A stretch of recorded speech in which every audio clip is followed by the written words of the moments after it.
ye no se nyankropon te ye kire no owi a eye wa hoodin na aka na afi atimi asi ye di ama ho nti anapay make am for health alert clinic di ama health alert say me kan kire o se wo no papa e wo ho a wo de kutia yarewa hodo bebre ebi ti say severe waist and muscle pains after Caesar menstruation, menstruation, chronic diabetes, chronic hypertension, stroke, numbness, typhoid, bad cholesterol, after prostate issues, dizziness, white, insomnia, burning sensation in the foot and body, chronic body pains, waist bones and pains. If I try more machine treatment, I know share. Now you had who doing maybe was any dear men can po. If it's a machine, or somebody suwa. If I try a young woman, Majuma, no would them. Now, baby, I am per hinta, one cassa woman, you know, a Timia Danadi, normally in Rupa account. But your health, I like Lenny Samis and control. So I'm here, Sona. I know a detoxify body, no. Now, for massage, physio, with machine treatment, I'm here lab services.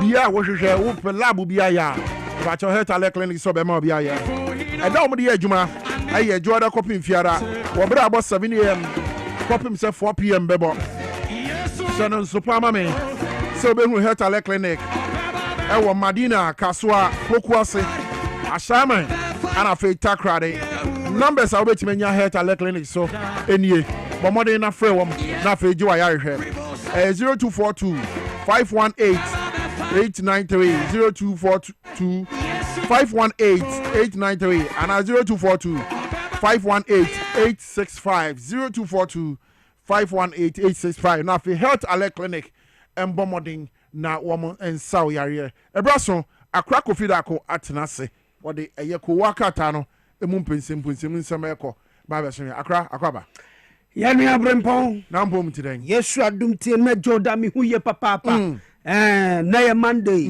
na last day of the month June ye dey first half ye dey first half wash assessment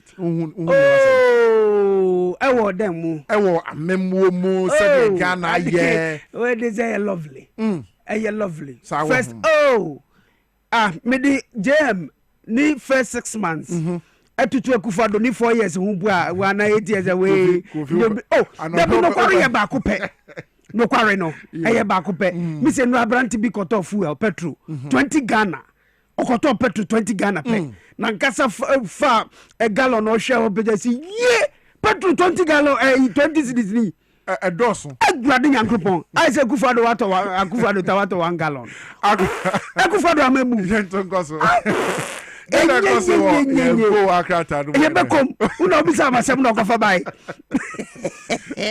Oni se wa kofa bai di mebom. Enti egufado time di nenye.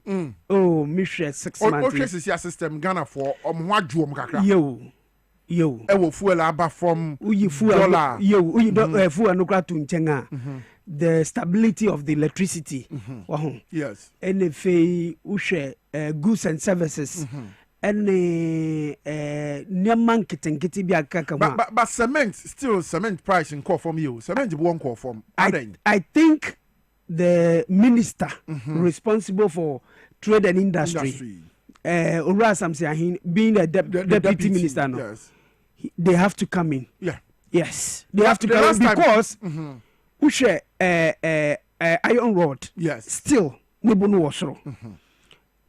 Cement. Yes. Other services no abafem. Yes. So I don't understand the reason why a woman still no wanted to one man so ye. If usha wanga wamu tuntong electronic appliances and gadgets. Yes. Woman you wanga reduce one prices. Yes. Well, to the extent or China effective or China July 1. Yes.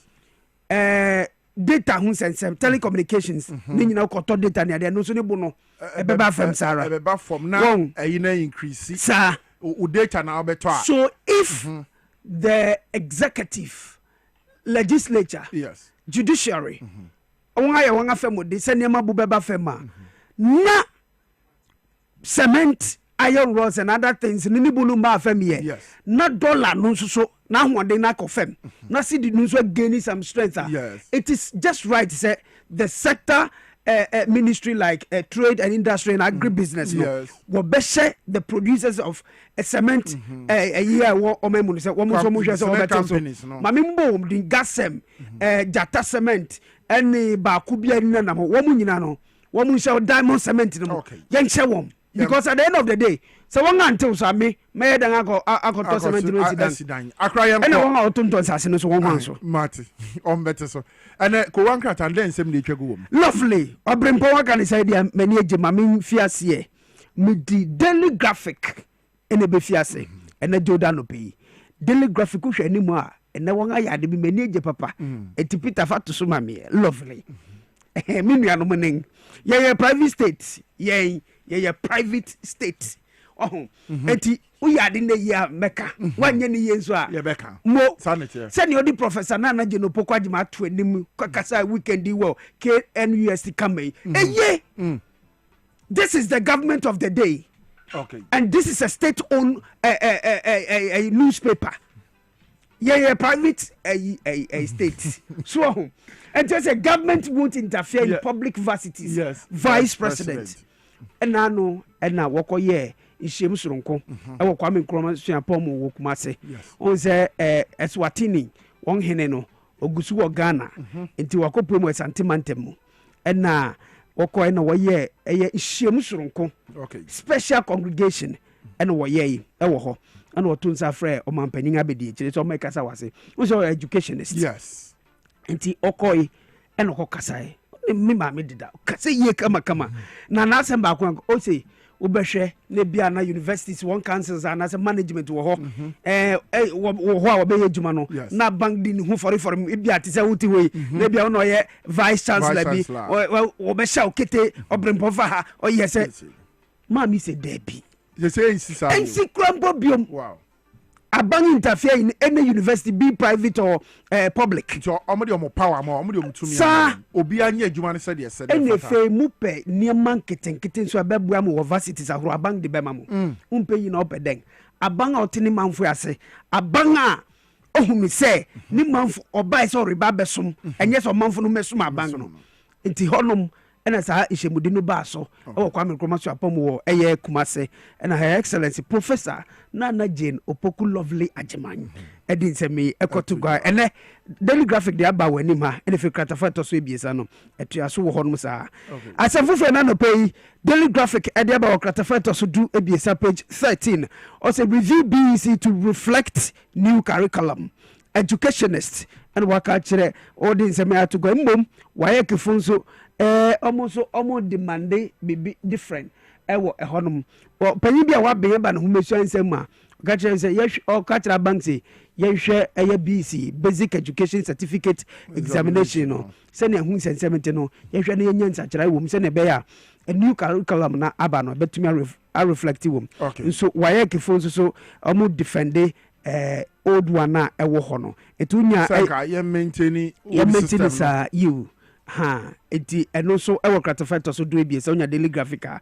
obetumi akenkan bi na olua ana Dr. Rashid Pepo oya minister for employment and labor minister for employment and labor ono no hwe yen apedi e le face e be form of adwumam ono so ni phone da ni ma mom sem nankasa ewo kratofato so do enum page 15 ewo ne daily graphic mo say expand informal sector pensions coverage minister charges NPRA board National Pensions Regulatory Authority and I know ye ba hontama and I know ya wo de yara and ye pa board no hontama say wo mehwe wo matutu nema infama Ghana Fnano and sector minister so for that say ano labor and employment Dr. Rashid Pepo the ding back where Eshadakem and also Hassan no okache body say one more thing say ubesho be adwuma wie obekwa humi jemu kakra wa benya no de be adwuma ne ade no ye say betre mu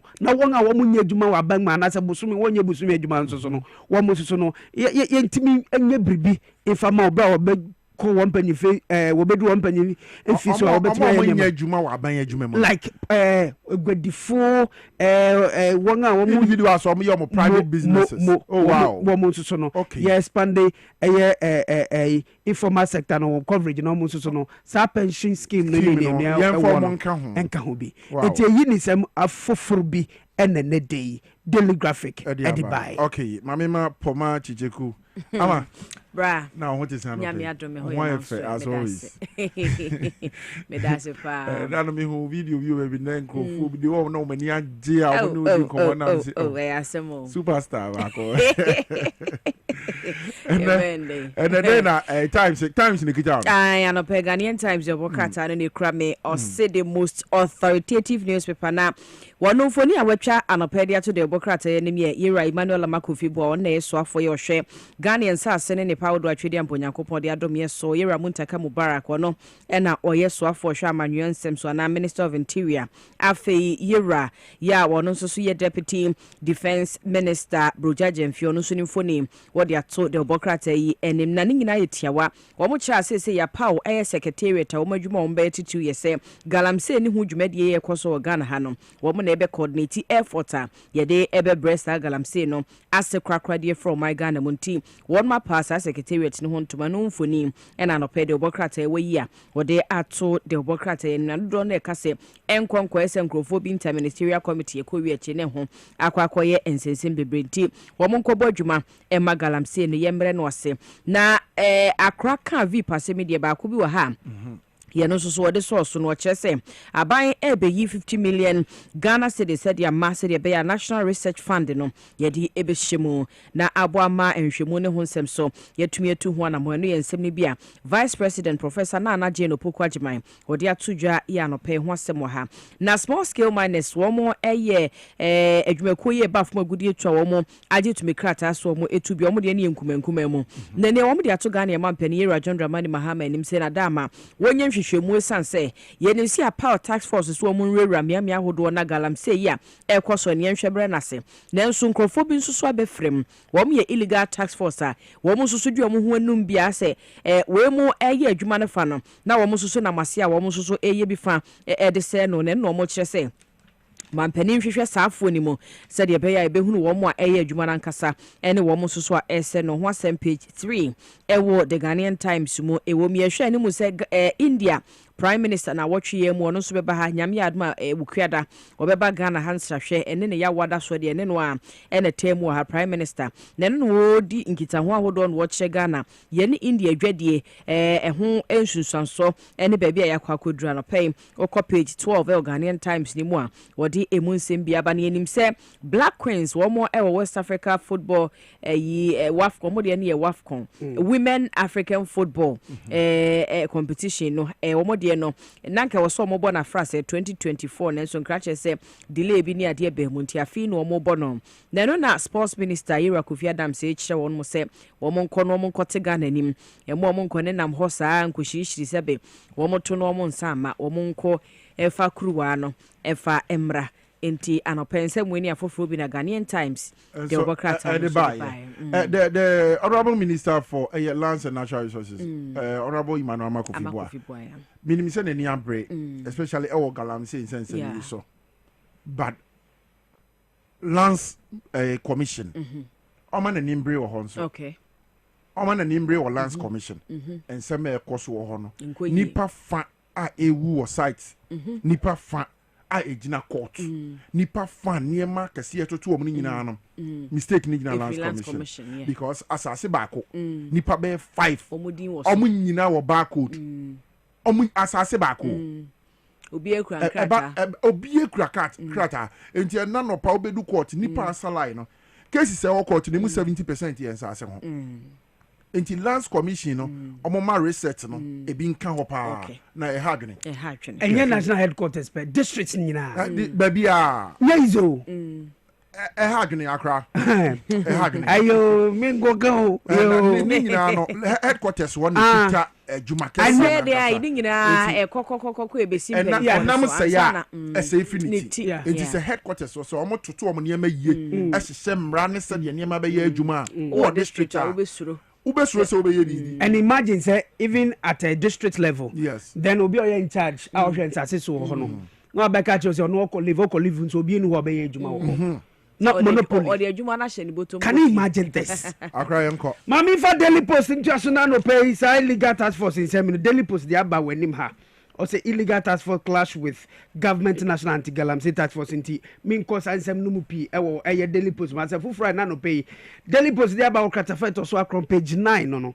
O say GEA celebrate International MSME Day. Inti onam so the mago mfoni aba eye rade mude muti abu asem ni so anamo frefre munyai eti eno so okratafet so eye akron eye sad dano won a won adwuma nkete fe won a odida ntem no medium and small enterprises no se na be abehye won kutupa adwumadi ni ba so ma United Nations fo ede won ho gemu bi ene efe gia amago dano no won ene wo hwe se adwumadi nyina no ebeba so amene wo kase no ena no odi kama ye ko fa ho eye kase bon so di bai ena no pay Daily Post dey about page 9 Energy Minister launches EV solar charging station. It's a no so fight or so I would page 8 and a day Daily Post mo say Energy Minister Ora John Abdullah Jinapo wa power EV solar charging system who entema on bia nya ahorowa ashenga ahorowa enye fuel na yedi use ni ma bia me ya betumi electronic vehicles no ye betumi akọ charge eno asoe ba ko station ba ko me won se bebre nam Ghana ha yeah me say nyankopom mu ame na menye sika na menkoto eno bi nyame mu ame minika nti nyame mu ame na menye sika na koto electric man mi pe eno bi fuel to yo ya ho enya fuel to na fuel na ngaza car fuel car no mi bi di mi e kase we dey ade ka se ne to ye ne fuel vehicle mi ni bi but yango tell no me first what Daily Post me say Ablakwa assures calm amid US deportation causes obeka ya o se Ghana de she be US food yen aka ho se yen crofo a wo mo magneso no pese wo de won ba ma mu biom eno na Foreign Affairs Minister Ora Samuel Okudjeto Ablakwa richim se Ghana fo ye de ye mayan akoma ento ye yem esanse sa ne menyina no aban erito anamo akoma na eto ye yem na eto ye yem se ye de yem beba ne yem fa ne sa ana yem fa yem ba ye de ngara bi beba no kware wo mu nen we ye de ngara bi beba Trump say every ni mem enti illegally sauti hono mana se won ama visa na bia wo se ko di busumi abiesa obi a ukoye wo se da bi nti esanse wo ko po US nti be fa ba bi a Trump bia na Ghana o hye de no akonya ba bi a wo be de no so mama magu o hye ni Ghana bi enti wa wie ho me wie Daily Post ama yenko Mame Father Chronicle do bokrata ne nto aso na no pe wo hwe Chronicle mu nso a wo de sankomo no ye de kan bobo so na bi e de aba na o se enano de senye ye Emmanuel Amakofi bo na be mu bia nke bia ye betie sesie e wo National Anti-Galamsey Tax Force ne alleged illegal tax force in Temo no Kenya semketwa emse nkrofo bia nkasa nso atu omu asi wo so omu ankasa nso ate omu tax force ya wo so de na masie bi nti aban ye ne de no wo susu ye bi de aboasa na wo kire no wo de bu ahwan na so wo de bu aban seden ama na tu Galamsey na se illegal tax force eso wo ye o se self acclaimed individuals nti wo ankasa tewa no so de bi ye mu aban ma Galamsey omo ho ene kro no omo bo omo so omo bo aban na tu Galamsey eye kro no omo ba wonka enti omo ba ya ne ya be ye we no unsuro dia na me iska enti akwansa unse ade no aban nim small scale miners no a omo ni omo ye adwuma nti omo de ye nkom ba self acclaimed for no omo nim ti omo de obi ya Galamsey mo ti ase ko omo ko no omo ko small scale for no nyina ho nti na ma small scale for no so ani abre omo fra ban say about 2 weeks ago omo the press release bi ba no mo kombi enti na say yeah this illegal tax force illegal tax of for no omo na no omo yes ade no yes o case if you come to eza wanga to services fu Ani abetu enti e ho asem wo de wokrata ye frɛ no the Chronicle in one of her winya bia be hu nkyeremu no na page 2 ha or see Zoom lion for mu guso a wo mo akwabo bolaka ibidi abaga na hade abeboa me fin yetimi de to ase enti anope wo fa krata e fa yeto so mienu nso a wo de sa ensem ni mu nkyeremu nyina no wo de aba betu edwa e wo hana ye kɔ yenim ekɔ krata ne fa ya eno so etoso eye enso a ha na chief of staff Yera Julius Zebre name ono so share China wo mo companies ahodo manufacturers ahodo no say wo mo mraga na hebia wo meso ye 24-hour economy ni mu wo mo take advantage no mo hwe na enema ni bi o metumi aye de abo amagana ne China man ngita odi we adwade efemu emu atumi aye ne wontu ho na mo ebehwa na wo twetwe mu na Ghana China summit bi koso we business summit 2025 ekoyi na say adwumadi no ase ena mampani His Excellency John Dramani Mahama otu Yera Julius Zebra so onko no fa na ni mo nyam nko tachi mfa na numu nsem enko tudwa wo de sa ensem nyina ensusu tudwa aban ne etu ne for say poultry farming de eboa papa panti aban enhwe so be invest more e wo hona etumi akona nim Chronicle afoforo bi ka we hona no pe wo de bai okay na me fesi the Herald newspaper Galamse nsem no yang akantimi nkombio nembom ochem say NDC regional chairman falls victim to multi-million-dollar fraud intenam so ode ora ashimo ni mfuni aba no no ye nkramantam eya otetene ni ma NDC amanyuko no ntunya Herald obetumi akenkan bi petitioner vows to correct Chief Justice's plan falsehood quote unquote it accuses her of breaching confidentiality rules no so Herald Mochum say ena no mama ni nsem trafo nhye obeye no ase nsem bi wo ho ene hu kwanso obeka ni nyina no obeka anti petition no o say nsem obeka no so the beba mountain na o say MPP youth organizer bi so no reason ne nka esan say kan CEO Emma Buffer stock sabre on ne hu kene wo twere abankukum yokofu akache ena o say ongama no 60 million bail conditions but people onya to go to twere ho o she ho mati say maso covid manso Martis on no sa colon all them. And then you know so be crowd this or demonstration. And then no one called demonstration. Me of an or BM. They say every week now the 40,000 Ghana cedis in the court. Weekly bonus. And then any jadi no so ye pa. Adebe. Kasongo ye. Asam.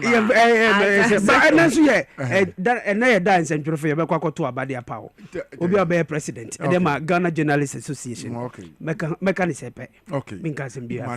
Yes o di atwe no ama. Brian ko ba me fa nchia ba be yonku kwa me bedman anope o so otie show ipa. Enti kwa me anope ye chia wa ye da se otie edwumedi. Nice one. I was a crack of feed akon any ama poma checheku Lady Palms ana mo bo modern e de ko wa kratano emu nchechemu nyina etimi de bedum yan anche bia na face sports team na tenase na wo mo de ne agopramaso nsem no etimi aba bedum yan enne na GJ elections ne ba so na a democrat was say Jumfo to be retained abet kwamna Jumfo our year president Edema GJ Ghana Journalists Association and nemre ye kwa to aba na journalists for nyina say retain Jumfo for us say abet kwamna Jumfo yen retaining no o say ade en say ya yenye ne ye enti abet kwamna Jumfo enne 30th June elections say kwaso journalists say wo nyina wo retain na fe bibia timi akoso yie kama ewo GJ sabre de yen hwe na eye sports for na ba betena se eye ebo Taylor ebo akwaba enki amiadu bia boko so me ho ye ene Monday weekend ne ko sen weekend de eye weekend de okay so say weekend we na long weekend from Friday to Sunday na okay name why the ebe you won ebe ya and na weekend we na say me hu share down family papa nti okay man share down feeling sir okay say say leagues no ni o ma bobo wi but who's a club world cup ekoso okay yes one of the biggest club competitions we are say I feel no first edition ni but yeah started group stages no na microphone shut down fail but this year you do around 16 you call round 8 into this year the more day very well able finance all right I don't pay yatina say be sure good year when sema yensa kan na no ye dey abram over the weekend when him say game second so and the Black Queens of Ghana and so to me a friendly game among the Super Falcons of Nigeria. A boy results a course in a bit to me at home at the Abre room or the Club World Cup would him say games on so a big course over the weekend and they big course China and so 60 games a big course players Akasa coaches Akasa and home seminar the Bebro LTV XYZ and a power 97.9 FM. So we producers Roger Imano the sports monarch and a Kojo Fosu Fund they mean so me at the Ebo Taylor Yenshan Seminar City and room or the Black Queens of Ghana catch him say Mabawano Ejina Kuno Musha him say Waf Kona Basso July no Yereshe na Mbabawano economy to me Akoboma day Nan Kudim die etumi Eddie Abe or my Ghana when him say friendly match will be now and Mbabawano etumi abone that Sunday and draw and so friendly match Baku Ekoswa at the Black Queens of Ghana and it is Super Falcons of Nigeria at the Epim so na game no Ekos no Black Queens and to me engine Super Falcons no on team now no and carry the omu to me ebu ye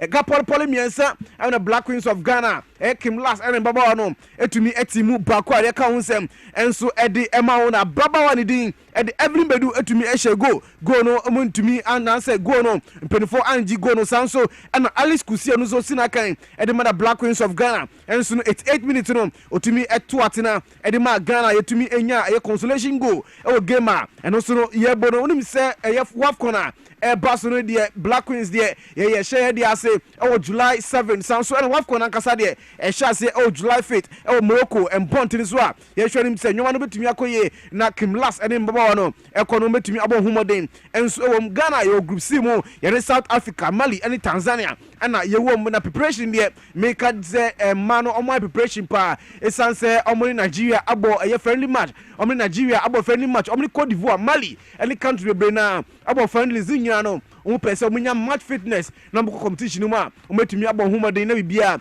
enso akoso ye e de Amanda Black Queens of Ghana ye ka ho sensem e de emona mbaba no nsiam no kase de omu rem anase omu wo Morocco dada omu hwenim se e de weekend way games no start here umetumi abo homaden na bibia enso akosie e de amom na Minister for Sports and Recreation Honorable Kofi Adams emamba wa no omko start omo e tournament no o de nsem kakra atodwa e de afa emma no tournament a omko no kanya ne se omko no omutumi bo homaden no mfa nkurimdie emfa embro my God yentie Honorable Kofi Adams ni somebody tudwa.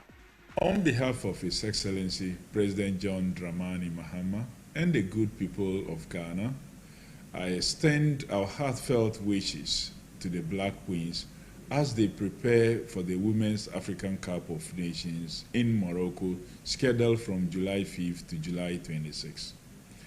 As a Minister for Sports and Recreation, I want to affirm that the entire nation is firmly with you, and we trust in your ability to represent Ghana with distinction and excellence.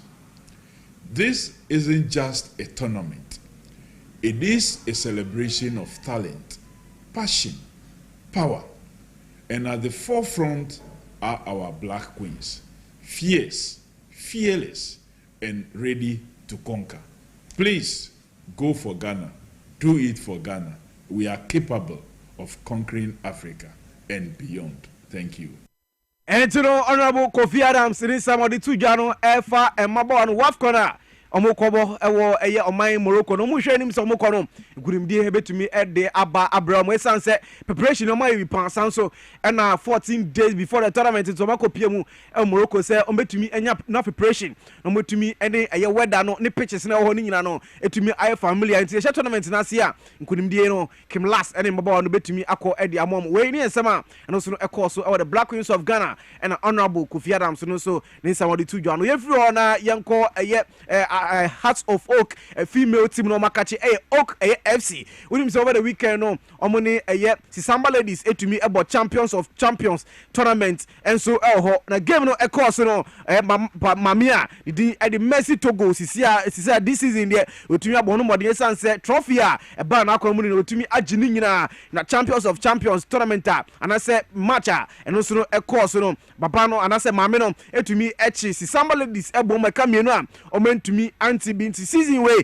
meka Mercy Togo ho ensensa mame no we to me enya Premier League qualification sound so and FA Cup no so no we to me agi esi na so league sound so no we to me agi omo league no sound so and a champions of champions tournament no so no we to me agi esi na so isi abno ka say mame and din e di Mercy Togo ono ena penifo ebon din say gafa coach of the season no ena penifo abon din and also no the award no and so the ama Mercy Togo adon so no ye ka ho sem and so the emau and so ho ye ko wafa omo so no omakachia omo so no omo tumi abo Volta Region FA Cup wo ho stadium and so na no so no eba so no omo chi na Dim FC ebo meka mienu a omo so no omo tumi anti endra and asa game no so no etumi eba so also ga kope and so embo tiri so a ye ka ho sem and so the emamo na winia omo nyan sisi a me no kasa de team no etumi agi FA Cup no and I say FA Cup no and so e esi omo na so a ye ka ho sem and so the emma yenko transfer mu kakra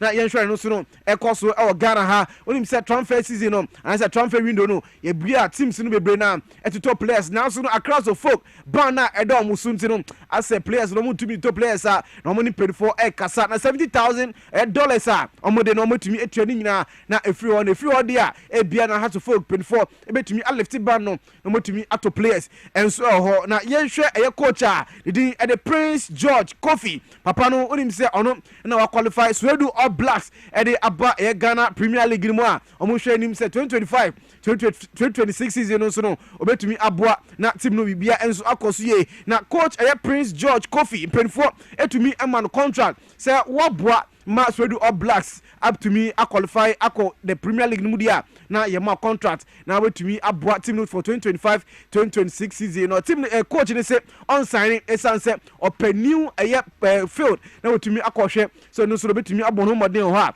nti coach adidin Prince George Kofi 2025-2026 Ghana Premier League season no on coach Swedu All Blacks and so ho a no so ye ka ho sem and so Eddie Emma Duana Stars and so any Abranti and the Desmond Buffalo Osina kan Eddie ma Techima 11 wonders and so Kasa omuhwe nim sa Abranti and so betimi about wetimi esi akan and so Eddie Amatim no and so Sanso and Abranti and the Ebenezer Aban and so Nations FC and so any Abranti no Kasa say obetumi aboa na 2025-2026 season so no wetumi ababoa team no bibia enso akoso ye edi amomo na player mika no asema edi Ebenezer Aban play teams be na and say class be na aba branch and chain and then Kasaba Nations FC and aso muni abre pan mu hwanim say branch no metumi ne yewe bibia tentem na wetumi akọ Nations FC for 2025-2026 season no wetumi aboa mu and so goalkeeper din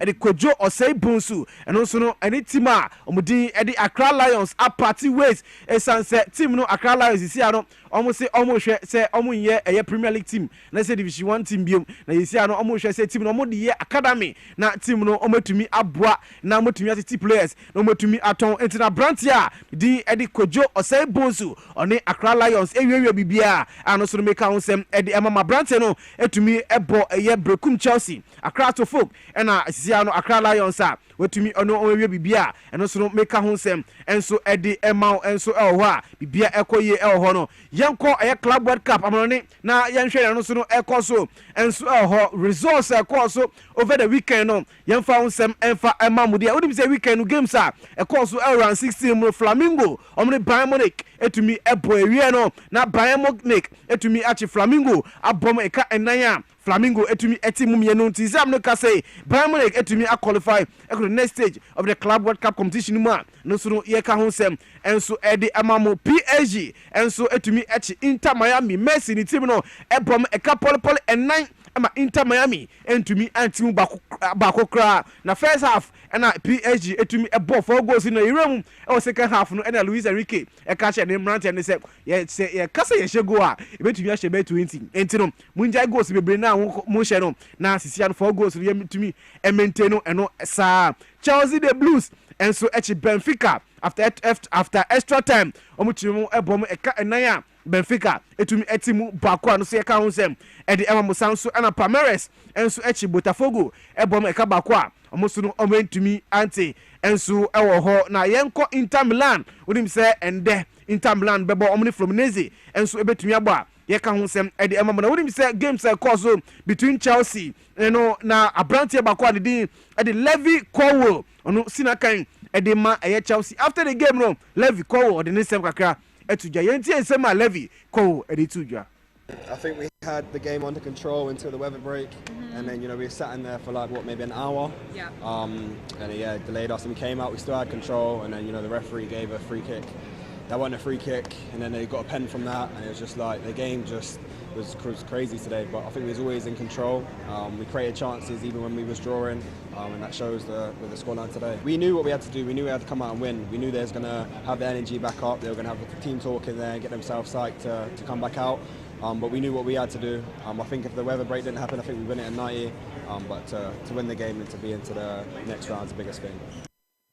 Every call on someone so the two Jan okay na ne say Benfica omo call weather break no so omo break here for more than an hour omo say omo buy no na team no omo tumi ayo madwen pan say anka omo Chelsea be pem so pan na in the 4 minutes kai no Benfica tumi share one goal and na draw ye rem extra time na Chelsea say ye be dey edam so pan 4-1 na Chelsea tumi wi na Brantia no so sina kan e ma Benfica Frederick Osnes Brantia no so after omo lose omo lose club Cup on free no Brandt this kakra to giant It turned out good for us, at least for a couple of minutes, but yeah, we came out with the belief, and we scored 1 goal, and yeah, but in the end we lost the game, so it's disappointing, of course. We and sama Brandt din and Frederick Arsenal so sina kan and ma Benfica no so ni somebody to join and draw game back e course no obi ahwe ni pa Inter Miami and team omudin and the Paris Saint-Germain game no 4-0 after the game no Inter Miami head coach Javier Mascherano papa no and then sem to after 4-1 trash no yentie Mascherano ni sama no so di tuja. At the end now the most important thing is that we were working hard, we were playing well during this tournament. We know that today was going to be very, very difficult because they are probably the best team in the world.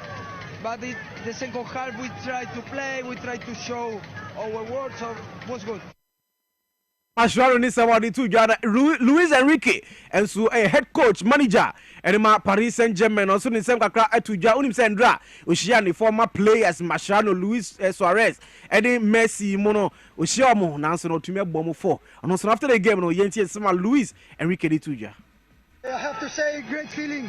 I think we started the match almost perfect, trying to control the match and creating a lot of chances, and I think we were great in the first half. The second half it was different, less energy, and they could score a goal, but I'm happy.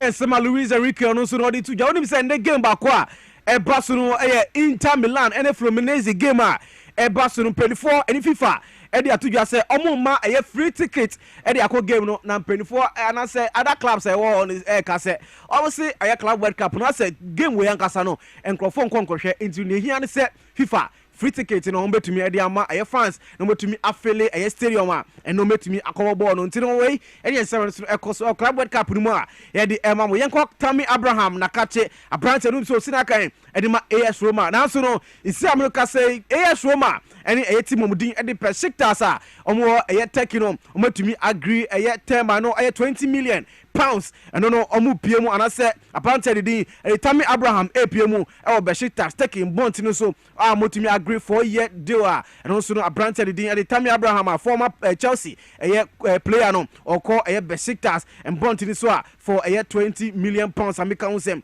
ɛnso ɛde bambo sanso da papa the din Francesco Farelli ɔno so papa no ɛwɔ sɛ watumi agree 2-year deal ɛde ama FC Porto and also no meka ho sɛm ɛnso ɛde ɛma mo yɛnkɔ UFC ɛnso na yɛhwɛ ne etumi ɛkɔ so over the weekend fight kɛseɛ pa etumi ɛkɔ so between Ilia Topuria ɛde apprentice the din ɛde Charles Oliveira Ilia Topuria papa no every Spain sanso ɛna Charles Oliveira ɛnso every Brazila UFC 317 no etumi ɛkɔ so ɛnso ɛwɔ ɛda Saturday ɛwɔ T-Mobile Arena ɛwɔ Las Vegas and bout no so for the vacant UFC lightweight championship na bout na anasa fight na ɛba so na obia ɛhwɛ nim sɛ papa ne din ɛde Charles Oliveira no onim sɛ ni waiter ɔwɔ mu no ɛsose papa ne din ɛde Ilia Topuria wait into no na obia ɛdwen sɛ papa ne din ɛde Charles Oliveira betimi ɛwini game no kra easy na yɛwura mu ɛwɔ first round na 2 minutes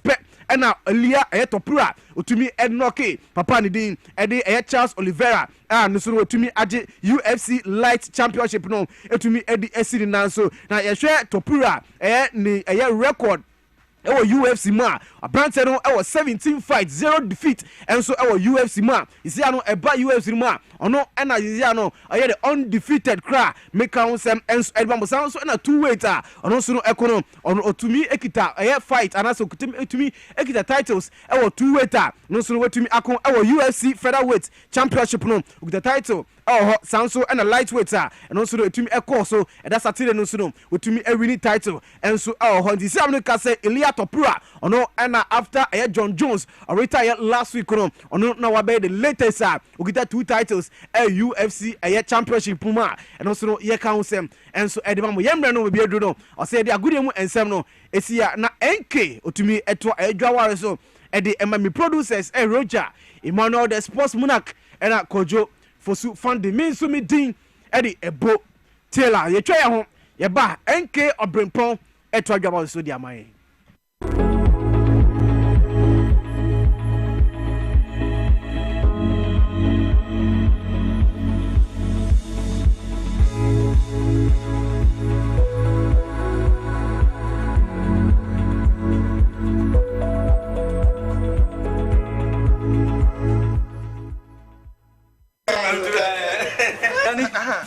Mesi menanano aguru basa abi bragro tibedo imle no na ma premaye hojo. As for me, I take very good care of my grandkids. Ye di agro na ye sa eduru mre bi kra na me ba no ti me de omo be gumi so weekend no. Hey, mumle eno nti na me ka kire o say ya no medi garlic capsules. To so nyina ebesisi so kama. As I stand here, my doctor said my whole system has improved very well. Medi garlic capsules. Yes, Medi garlic capsules. Medimosis garlic capsules. Boa mamoja di nipaduane mu efurusani ye na esiesie oba ne barima mahona wodin. Ubenya edro yi bi ato omanyi mu pharmacy stores frey wo 050-349-4885. Edro yi enya mamofra enye ndi mfie dumienu. Apemfo ene emma emanofo. Medimosis wunni how FDA ajidwe di nkra tuyi atum. Adolfo ye tieto bibia emo bibia kwa bason kokra. Abusia yare ben na ehawo yare ben na ye kwankora wo de chinchina wunya anuye and to bray na me come for Lion Age Clinic Ghana emfama ahankwa na abepiem a ye de bibidro esaw yare ema wunya sunsunsanso bani bia abusia se yarefo ebepiem e Lion Age Clinic Ghana Dr. Biodo amobrase ni ahofama son kokra na hwe yarefo no ema ne hoto no abusia se uba bepiem wa haseya yesa Nam yare bi to say syphilis, gonorrhea, candidiasis, jaripo do na nim see a friend of white no. Ye ya papa ni ewom ewa ha say. Abusia, wo ye bema, wo kwasine ni ma, wo ntimi mu aduma emye ma mo okiafo na. Lion Age Clinic sebra, no fa bibidro ema wo nyina wo na so se bema mapa. sɛ wo soso yɛ ɔbaa anasa awarefoɔ wopɛ ba wonyɛ bi moakyena abrɛ bra bɛpie mu ɛwɔ Lion Age Clinic Ghana na wobɛte abɔfra so ɛwɔ wo fie adɔfo a wɔhwɛ me mosomfo kofinti ɛbɛyɛ kakra ne meyaree ana meda hɔ madamfo bi ba me nkyɛn me introduce Lion Age Clinic Ghana ma me na metu anamɔ no mekɔɔyɛ ne mo hwɛ me ɔmo mo maduro ɛnɛ me ho atɔ me nti wo a wɔhwɛ me a w'ani daa so asa mekamfo Lion Age Clinic Ghana ma wo sɛ woso tu anamɔ bra na abɛnya wayaresa. Assalamu alaikum, na zo nan ga asibiti ne amma ciwon da na zo da shi na ga an treat na samu sauki yasa duk wanda zai zo musulmi duka ya yi kokari ya zo nan wannan asibitin ga zai samu sauki da saukin kuma kuɗi ba wani caji insha Allah da samu sauki. Hello everyone, my name is Dr. Maxwell Aziz Mensah. I'm the founder and senior doctor of Lion Age Clinic Ghana. Our mission is to provide you with exceptional herbal medicine treatment and holistic healthcare to all our patients. With our team of dedicated staff and innovative treatment, we are here to support you to becoming a healthier you. Thank you for trusting Lion Age Clinic Ghana. Lion Age Clinic Ghana, your #1 healthcare expert.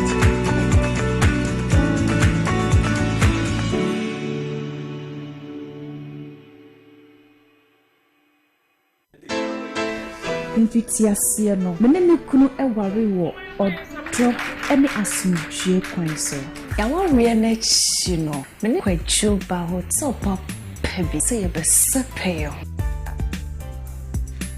What a team for so crown na maye bibia wonyankopon sem ekoba ne san me kunu antena se edro botum wajewo eye edek SM bitters wa eni gia befi we na me de yem bible edek SM bitters timase mama me sa wa worry mu enije bewie wo payi a na sa wumpam agrodie ebeye akwana na ye kamfo edek SM bitters Mrs. Wa oyemi onyina monome no okọ one time edek SM bitters where do ya mama hey oba wa fa yefunu ene oba oma ne ba enufu enumbi wo ye bema na wonya 18 na untumi enum FDA agi edwadie nkatoi na ede na aya obayi a oda forma so ne yefunu mu emunum ni oh Mr. Entry also yare ya tete be benfie pi nanso ne yam nyono da se me kire no ahodo amato a me hunu hwe a ebe ya nwanwa menyi ni se what also tamfo hexa capsules any hexa mixture yanum bom kotia also no bia ma no anom anka ne ho ato no dadaada also drodi eno ani hexa capsules any hexa mixture akom ni nkyeremu also yekura eto yefunu ene ensunu mu etuma wo yefunu ekeka wa wogire wo ho a enye also etumi cheko ebra wadidi awie so how aye also there compare hexa capsules any hexa mixture nanum bom na ho ebeto pedudu atu a ko okanshi drug lane Kumasi Dani Herbal, Takradi AA Mensa, Anafre 020-3822-855. Apefo, abatanya wama won mofra no fo, ene mofra woni mfiedum yeno enka ho. Haxa capsules ene ne mixture. Asa tamfo, FDA age edwadie nkrato yi atom.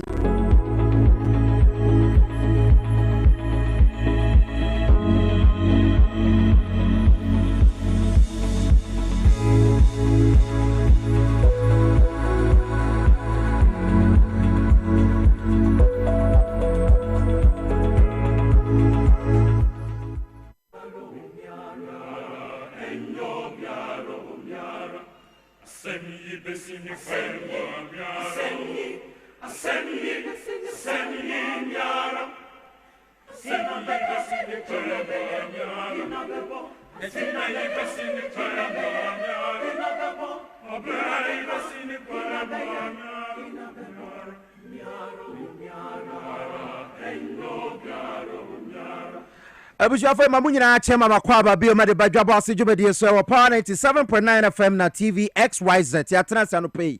Ya Mamunyina Chema Makwaba na yakwa kwaje aboafo nkrato aba da sports for those was se wo and so etume de agudie mon sem no de ebre yen nyina ewo ha se ebra so se yetena se na yebo enkoma hodo aya akoso ewo man yi mu a se yetumi babe papa mu eba ba mu na mo nso motumi ati ase yie na ensema ayekọ so wo mamu na manfo bisa questions ahodo say nti na ado dankwa akufo ado wo bedi Ghana so no ede ade pote na wo ye anti Ghana for ede be kan no anyway amanfo bisa those questions but yenso yatena se anope no enema ayekọ so no se sesia OSP cheche amanfo CID for so cheche ena yokofo cheche se buffer stock former CEO no your friend is saying say Hana knows why no so no say what them 60 million bill on to me nyaye ti ono so dem a che say ono ena na yire MPP for ne tempenten kwa pa anya asem keto a ono na yire nyina na ya mom so ai omo yoku oh okay yeah ena de na ise na omo ne omo yire nom na edi sa adwuma no because you kwam na dubo ahina one na yire so we give to one man so oni ni kuro ena say ya busuan chemfa de busuan yemfa yen santutum yes ade no ekoya sa na ye te company na ordinary aye na ni nua bi na ordinary nti sa do say ye investigations na say ye peke wa ene wa ka ho bia no na ya peke nti ordinary atwiri mu amafo ye complaints na omo won kwala nketo wono mo ye sa ne ma na wo mo ye na wo mu nim se wo mo masusa ma ye kwa ma no so na ye nkọ keta sesia nkọ twetwe enkomo yate se nsu atosa ma yira fa amanfo bebre ewo empotemu ho ye ne MC ya wo keta wo fra amantemu twetwe enkomo sesia na ye nsan mra honorable wisdom bondiru siadi good morning me pacho bibi aboko de great na anopei ensema na eba enroa ene anopei enye nika say floods are taking over most of the parts of Keta because nsu atwa amasesia nipa bebre enya baby na no pay obetumi a confirm situation no dey amaye okay that's me chino enya ba nti we dey kabro for fa kakakra aha entino enya Keta na no so no eye afa okay Keta the some side of Keta, okay. From Honu, Laoshime, the Mamime, Agovinu areas. Okay. Honu Kasana, a Mashi area. Okay. Unsonu, Yawa Unsutogbe, Siena, Unsonu Etoa, na Ayi Afaho. Now, okay. So River Biswa Faho. But the Ayahuni say River Nusunu. Emuno ayi bebre ewom nti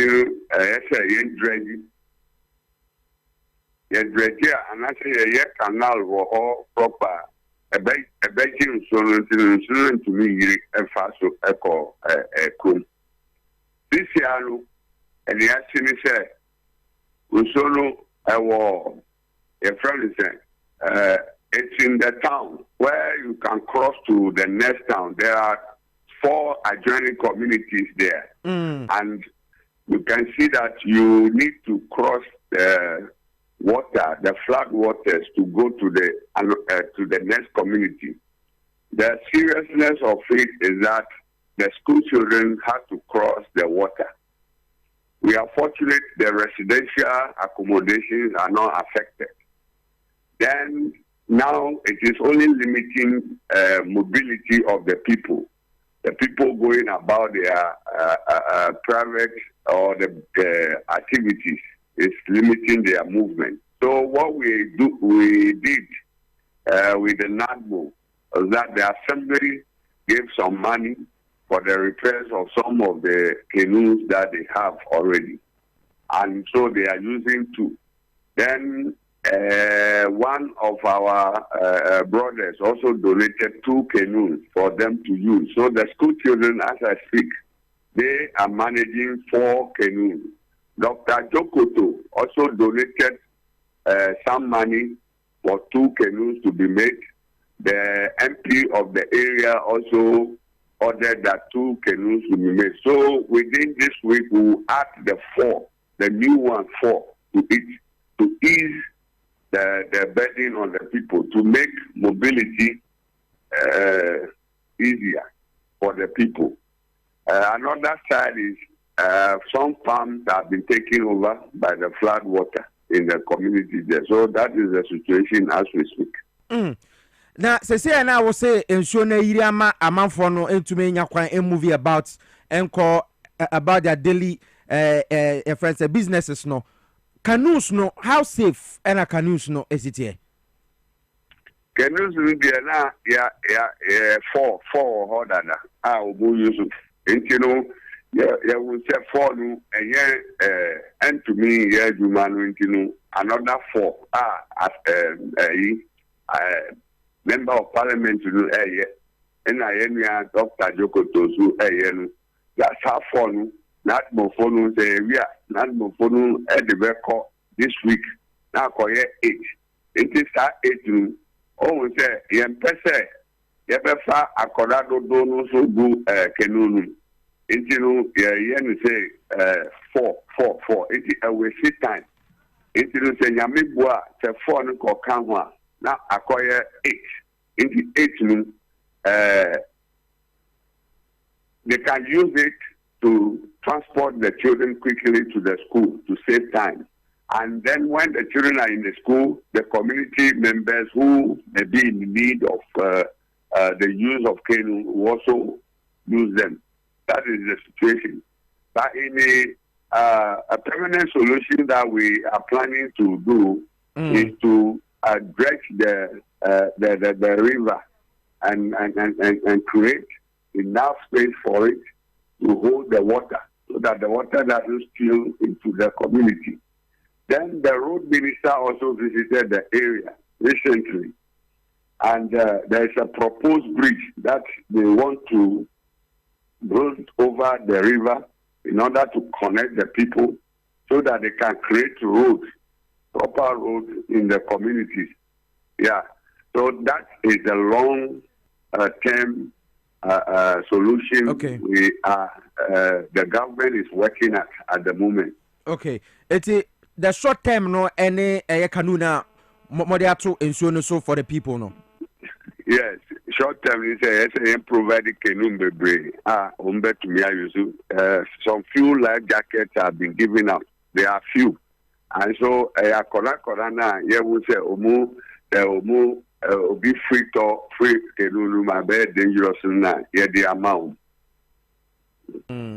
Na se sia no sasem we ba ye wone nadum paying for atwetwen komo so one o makasa what has been the response so far? Oh, not body there say asem see na ye diplom omukra na omuye assessment na sana ye diso bakubaku say no see the next assessment via omaye free the farmlands na usunu afalo say yen compensate and I say ye pe bibima ekuafo no ntino ye hwehwem say ye data no very clear say yamibua pe bibi kakra amount. So that is the situation. We are also trying very hard to get the data well organized so that we can find something small for those whose farms have been affected. Okay, yeah, Tenti say anope the someone mu amoboa say the people of these areas no wo mo bibia ebe okay kakra ana I don't know man say papa me say someone feel that mo ye juma to help the people. Yeah, what yeah. Someone failed mo ye juma de aboa the people who have been affected by the floods.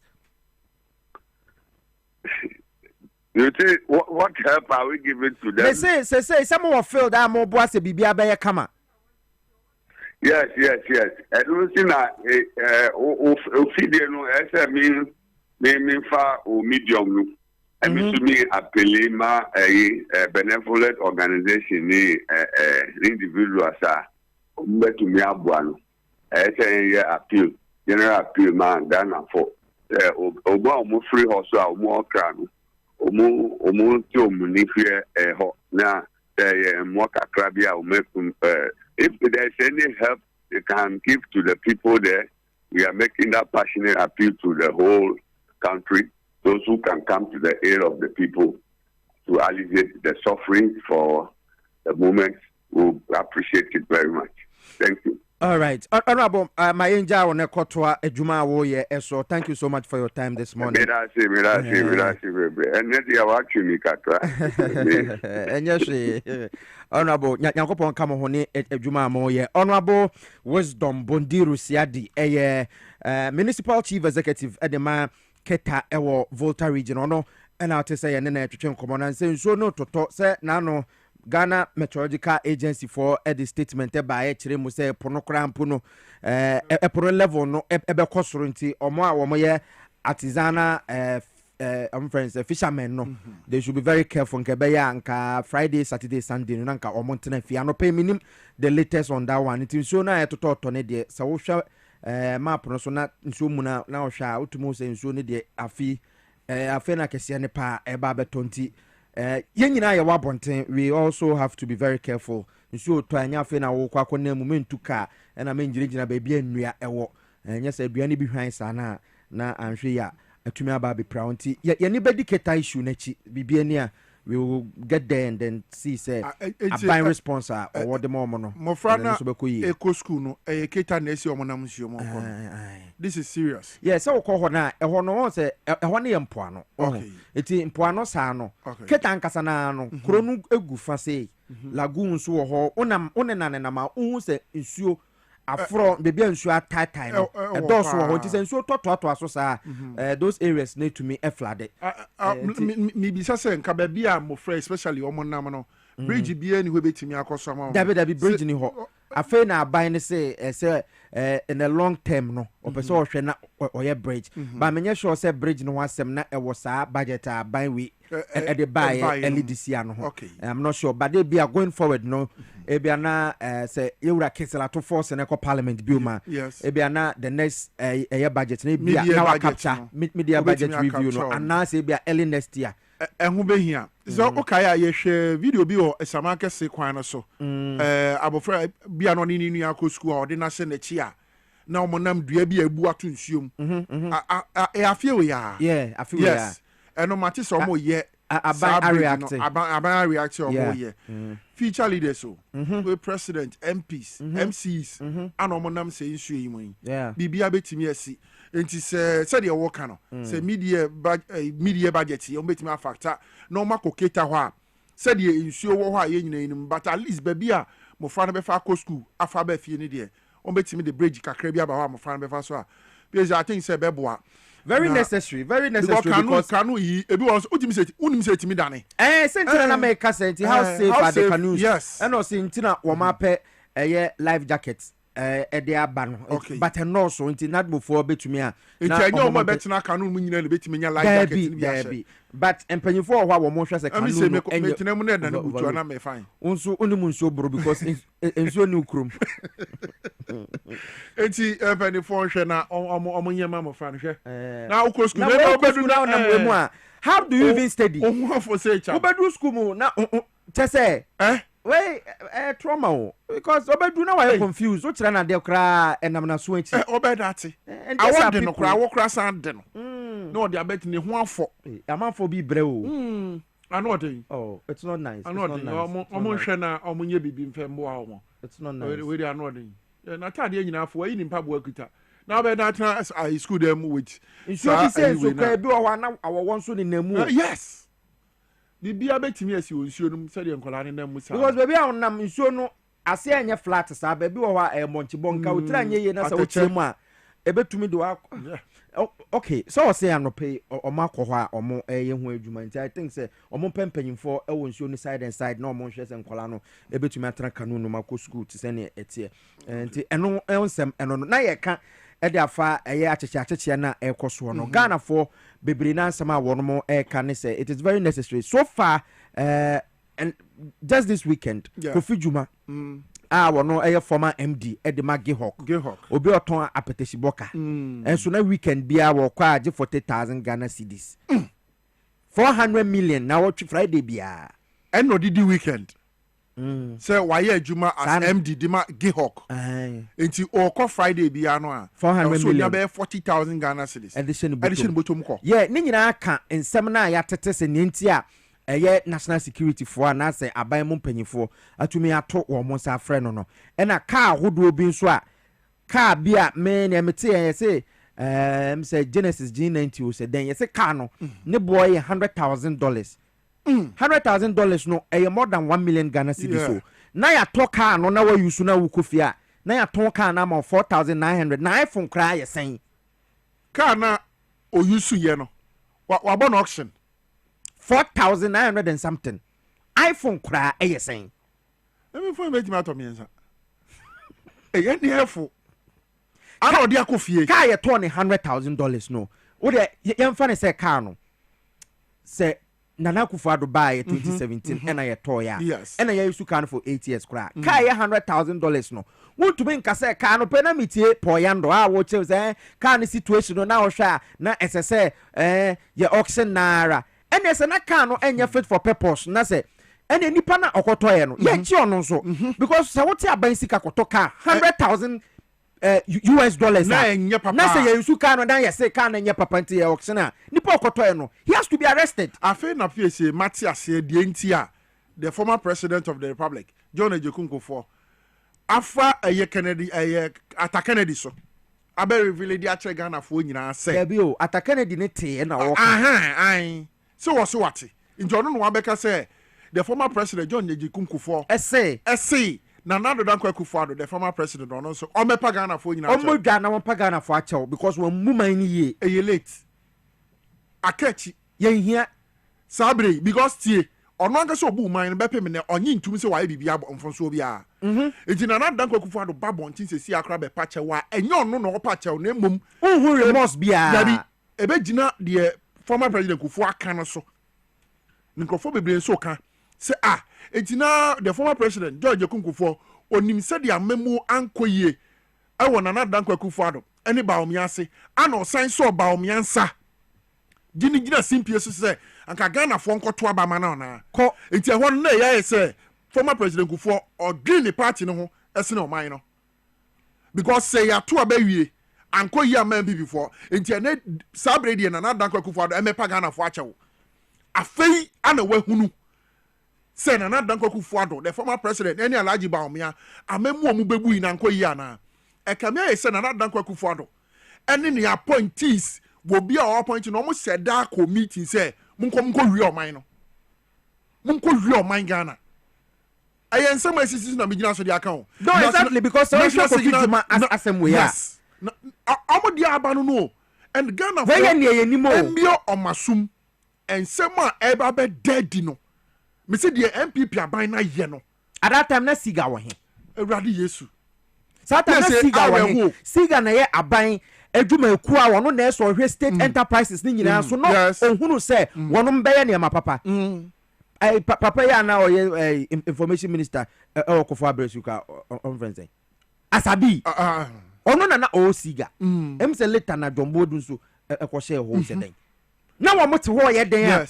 Kofi Juma state agency a wo na wo ye MDA wo ho na tembia na ma publish mo losses apetition ye toboka apetition na utimi ka $100,000 so si wo Kofi a wa bono auction dia ma wa 4,900 Ghana cedis pese o manya ye timu no weyo ana 8 years ago esi ye na Gihawk workers say wo mo niam anya krenti o meko demonstration Kofi Juma say wa wo penko video no ho ma entie no Kofi Juma ordinary sabu me yi wadi apamu sesi a acting as though say na oye good MDA ma say wo bo atoto ne ma meanwa afi beso bia no ye kom nkretamu age ho kaboka na say MDA Kofi every weekend na okoje 40,000 Ghana cedis second week 40,000 and saying 80,000 and use 800 million every month bia no oje 1.6 million that be 160,000 sikadada no one your friends say 1.6 billion yo every month bia o na ebede na give hokan moka ma yetie no ono na o say time na workers na agitation say okay demonstration na ade no o say o kwa me wedi ma yetie no say give up for mutie wo do pa ma adwuma It's a public sector. Are you threatening? No, we don't pay majuma. The managing director of Georg. Me say we don't pay majuma. Obi a Georg no say organized labor say yankwa. Obi a man. Okwa me yinedi.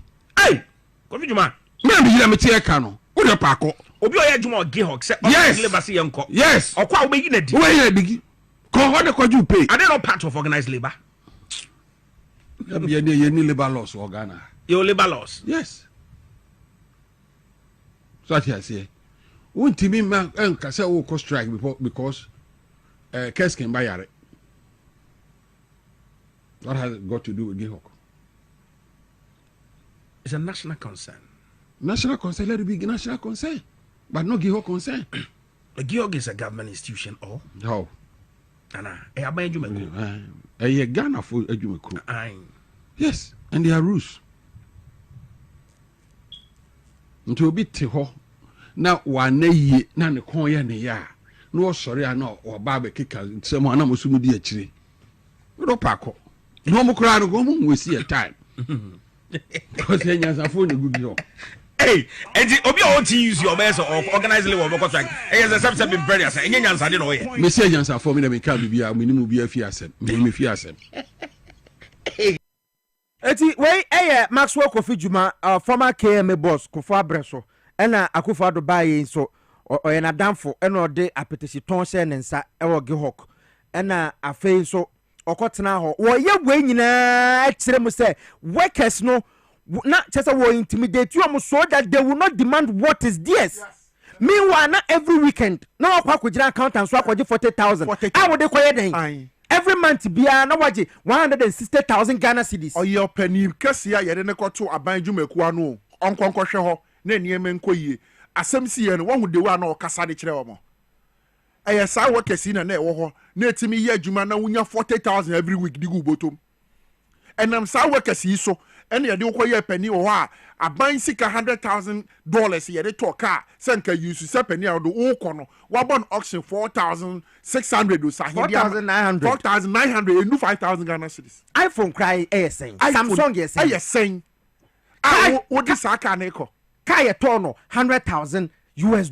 Are you getting my point? And yes here no to crash cars ahodo bi so kra mpo no eno so what osan auction and I say ne back to abako de nam to say you know me say PSA ade age wo man Ghana last year minim sunsum ko atisi wo man but e be nyankopon sunsum and this some koto sa ba boom no and my Excellency John Dramani Mama any NDC aban and kopim say wo man yenya ye be hu say ya ye no and this Ghana ni bi adwene ho say okoda so da yempo say wo hunu MPP symbol wo ballot paper so no okoto ababa no obi bia obeye sa memo ye ekoso yi said the Excellency John Dramani Mahama any NDC aban yi wo mo yiri say wo man Ghana be fa ne tuma pa bi afira say ekoso say ya Ghana ni bia obedwene say obeto abade ama MPP bio no na minim planet kwa free so. And you see the funny thing is that MPP4 is trying to pitch Ghanaians against the government say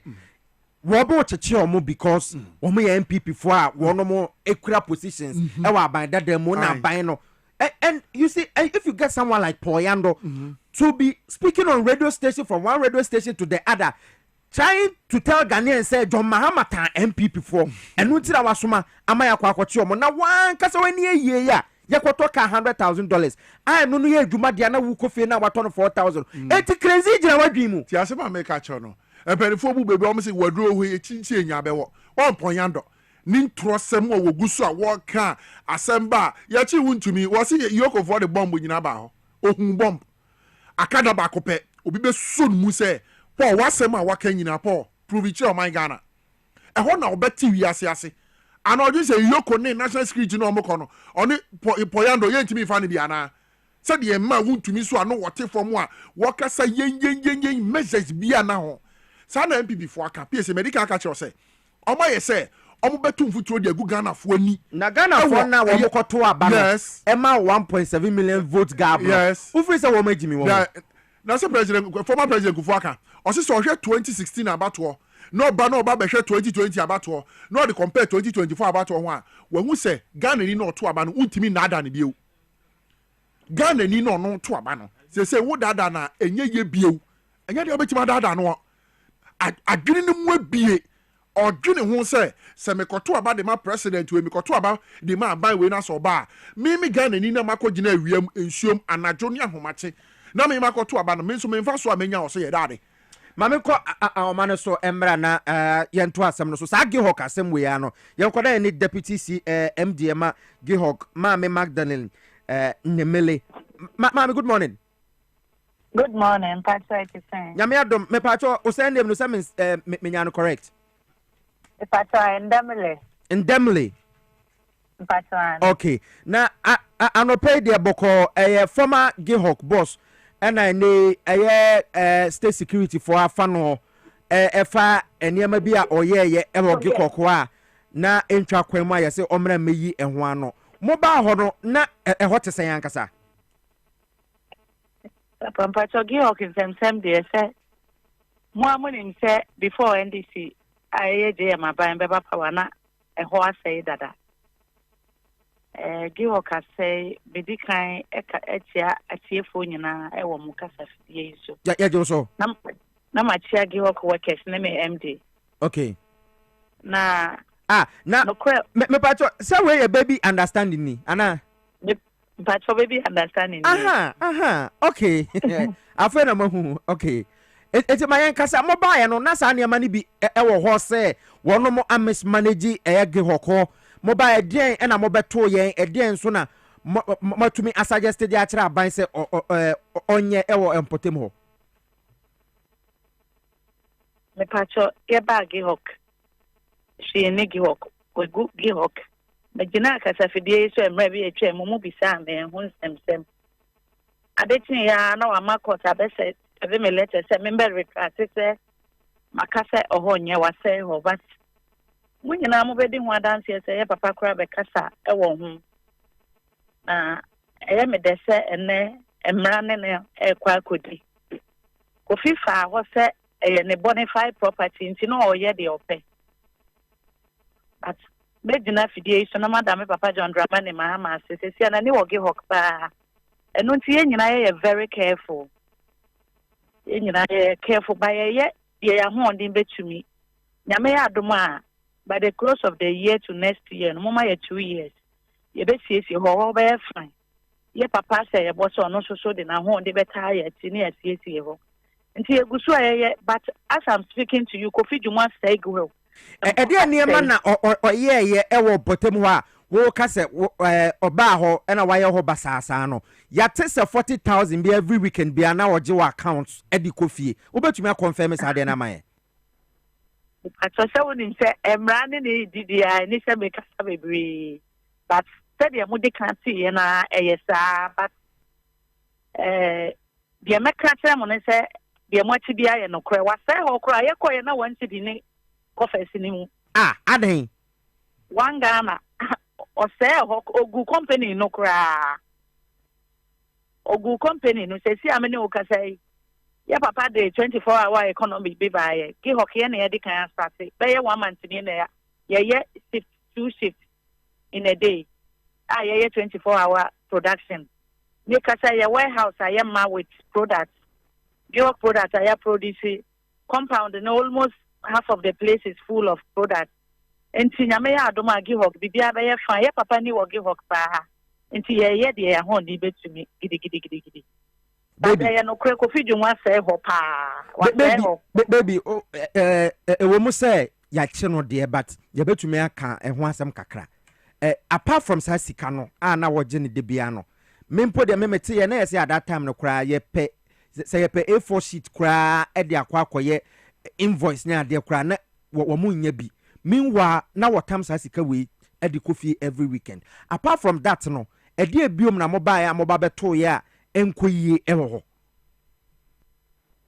oh no on tua workers senate almost salary to me delay and omo production before sika na beton realizing na sika na sa say and so entesa bibia cost so ye tua workers ka we are working on their welfare debt be a war.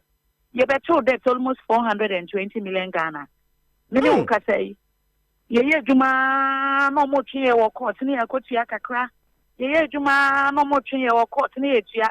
ya papa nso so na ni wo ho pa nti ye nyina ye mene me mbi nyina ye very careful apart from ye fuel e bia nyame ya dom weekend omma ye ne ye salary any whatever entitlement we are entitled for no ye mfa ye nsa ye mbo aban sika bia mu whatever ye entitled for no na ye gi miti we if you all no mo de be ma me ana maje me me rent no mo de be ma me no ana me gi me nko extra mile say me gi bibi because say me ye penyi wo ho no misro etena asem ti me ye very careful be me ye entitled for eno na omo de ma me na maje what say ho me ka se me kata me waste muta what say ho what say atana na ye papa gina Independence Square says plaza house e kan about gi work no e no kro but ye de adwen e na run company ni sesi a e ka bebre wo ho won tua kakra wo ho na quarter ba omo twem. No, it's like frustrating. Eh, then na kano ebeda ho kasa sen se mo ato enema wo bi ho na man tua na alcohol na on tua ka auto products na some of the products na ye import e na ye de ye ejuma e wa broche for so many years wo hansa na ye ba e na alcohol no so ye import obi na so amanfo na supply my or the omoka wakoji we 20 million we 15 million we 30 million. It's like a whole lot of issues. And Sankrofo no so hu say that time no ya akofo adako na ase almost no nti dey omko die in court nti e ba e no e kan ko ane court issues na ye solve nti wan wo ye adwuma ne kakra wan ko tua ka ne kakra wontumi nya adwuma mba be hawaje DRA fo nyina won tua ka like light on tua ene wan de bebrebe but me assure say nyame ya adoma. By the close of the year, early next year, be fine. Yes. It's your target. They say more percent more enya profit by saying afimu. Nyamea doma. Ye percent ye bet ya debt na declare your profit a must state and I say yeah papa. Okay. Now Kasa says I must start air running 2 shifts 24-hour economy no. Mama start momo de dada. It is a say now wo mo ye juma anopa kopem se ade beti no. Moi fast staff ni bi aka ho bioma na say dada na the patch for now the essence say a car ye wono ye de kapanti no ye manage all stars no na ye de run safety no nyame ya adom ni etu aka no dru baby ana e konfinfin a ye nuanom a omo ye adwumaden ye nuanom a omo qualify wo say omo ba ho nyina wo let the public know ye be publish na ya employ wo. Eti dey niam na mode agu akwan mu se mo be pese mo be make Gihok a profitable venture. Yeah again say e be adwumaden marketing for no be ko extra mile no your products no your products your market by ISA tete products nti no amanfo bebre enim your product beginning na e buy na demand no was true omo discover but ye nya products no mo sense na e ka ne ade Banyame adom enne na ya stati a ye 24-hour economy no product na badwem nti medina kasafidie so na maka trega na fo nyina say obi bia ohia Gihok product see we have excess of Gihok product ukita be 1,000 million 10 million any amount of money you want to buy Gihok product any moment from now I can get it and the company can get it for you. Yate ma yemfa wonsi a say na echie na wo ma chemo no ma me bisa say yokofo me tio echie ne de nka meda me gina kasa fidie so na ya papa kasa say emra ne ni pe emra ga na emra ne Kofi Dwumo ani say Kofi Dwumo ne papa na ono ani property ana say anka Gihok yakofo ado anka de a enye state dia nko be manage property no be manage company ni sa na be ne da be gina kasa fidie so na ma say me papa John Dramani Mahama say left on gina on kasa make gina kasa fidie so na ya papa kasa say omuma on emrani di mo ma ne nko free and that Ghana for any e be di ni nyonyo no because one Gihok company na di ni ye no ye de ope BNI for any yoko for investigations a wo mo ye wo ho no o ma wi e pa cho omu wie omu gusu but they are doing well omu gusu pa megina hada omu ase say omu boa omu ye adwumaden e boa ye papa on pe like chronosem ade me ni wo ka say ade misro ni police ni court eni si me and Kasami are very careful apart from what I am entitled for. My emergency, I mean, mistake and go far by Sika and go Papa John Dramani. Mahama anymore. Okay. As part of the investigations, no, one of my invited to tell Nyawunim. Oh, I want my papa cram friend. Almost fair, you know, almost fair for be a no almost share almost person who near money. So, but I can tell you, say, be a course of fine. Give Hawk Bessan, Jinan and Nine, so Yamea Doma, be a fine.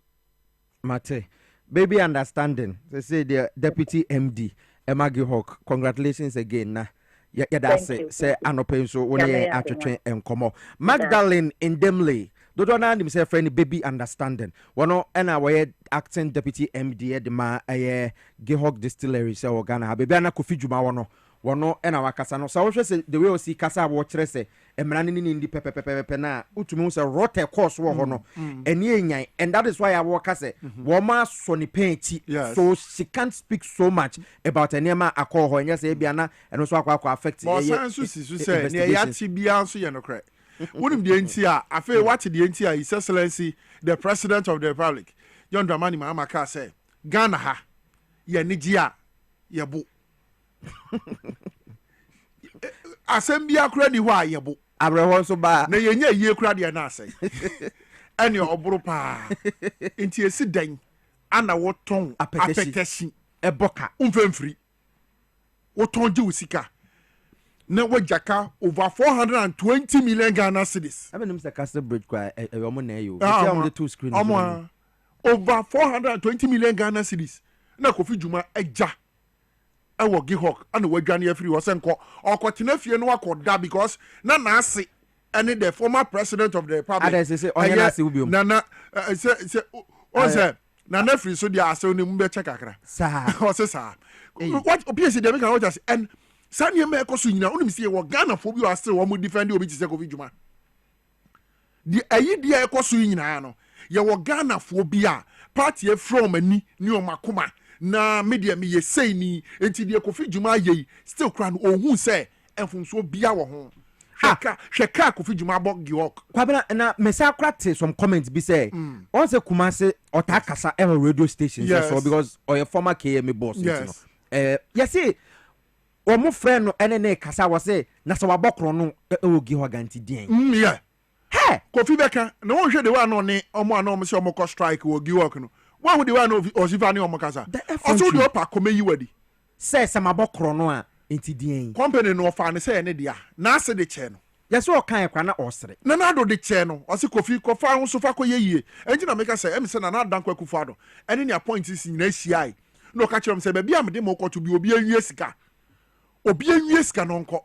Because every sector in this country e kan kwa.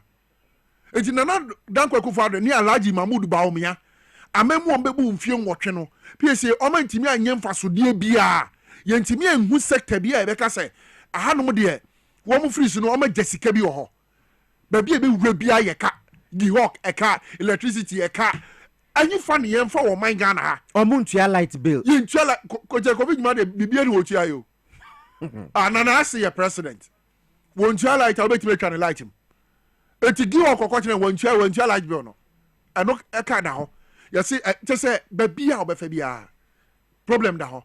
Na we na won tua ni nyina na ye de apetesi ba na wo produce na wo ton no na sika ba na sa sika so mfa ntua light bill ntua water bill wo so adwuma e force net so ntua na sa kila ntua you crowd dey say kila dey so blow man ntua because of that so tiase they say they make an tiase eti Gihawk enye so ma boka Kofi Juma diska no enye so ma boka wo wadi ene onim me ade amekane say because say ohwe niamai say na si kona organized crime eti what I'm seeing say say yokofo ne say account to bia related to Kofi Juma bia wo mo fa omo santo so and you know say politicians start raise card do you know what they do wo mo fa sika no ento o account mo kakre bia abekona 200,000 bi dem na bia obekona account for na bia na 150,000 bi dem obekọ ba bi na 20,000 bi dem sika na nkasa wo mo di sumfie e wo polytank mu any free ja say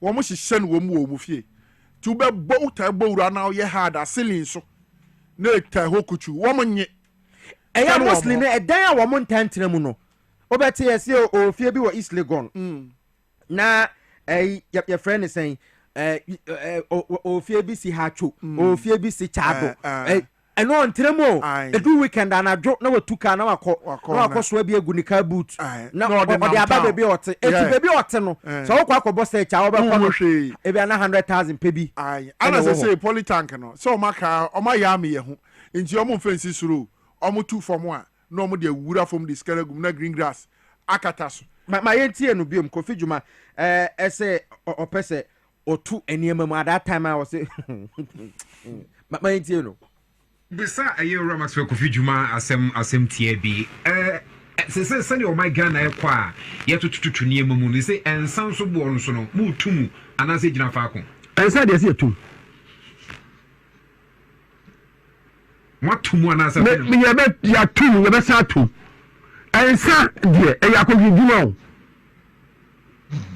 eba cho obi a oye ensan no o ti so obi a oye aspirin ene ye kan say ye modu adio ye ne nyepe o akohwe adwuma wa ye obi bia wie wa ba bra wie no na say de ma wie me kope wa mboto bia no timatum ye tum ye disika na boa enti ntumu no da be no mo ewe nsa no hwe ni muze o mo hwe me da ni de bia de bia betum na de o die wa dwene nya jansa no na no musu ambe demonstration Raf ma yesa si subio ma yetie bisa aye Ramax Kofi Dwuma asem tie bi se o my Ghana e kwa ye tututu niema mu ni se ensan so bo no so no mu tumu anase gina fa ko ensan de se tum watumu anase me ye be ya tum ye be sa tum ensan de e ya Kofi Dwuma o eba cho obi a oye nsan no o ti so obi a oye aspirin ene ye kan say ye modu adio ye ne nyepe o akohwe adwuma wa ye obi bia wie wa ba bra wie no na say de ma wie me kope wa mboto bia no timatum ye tum ye disika na boa enti ntumu no da be no mo ewe nsa no hwe ni muze o mo hwe me da ni de bia betum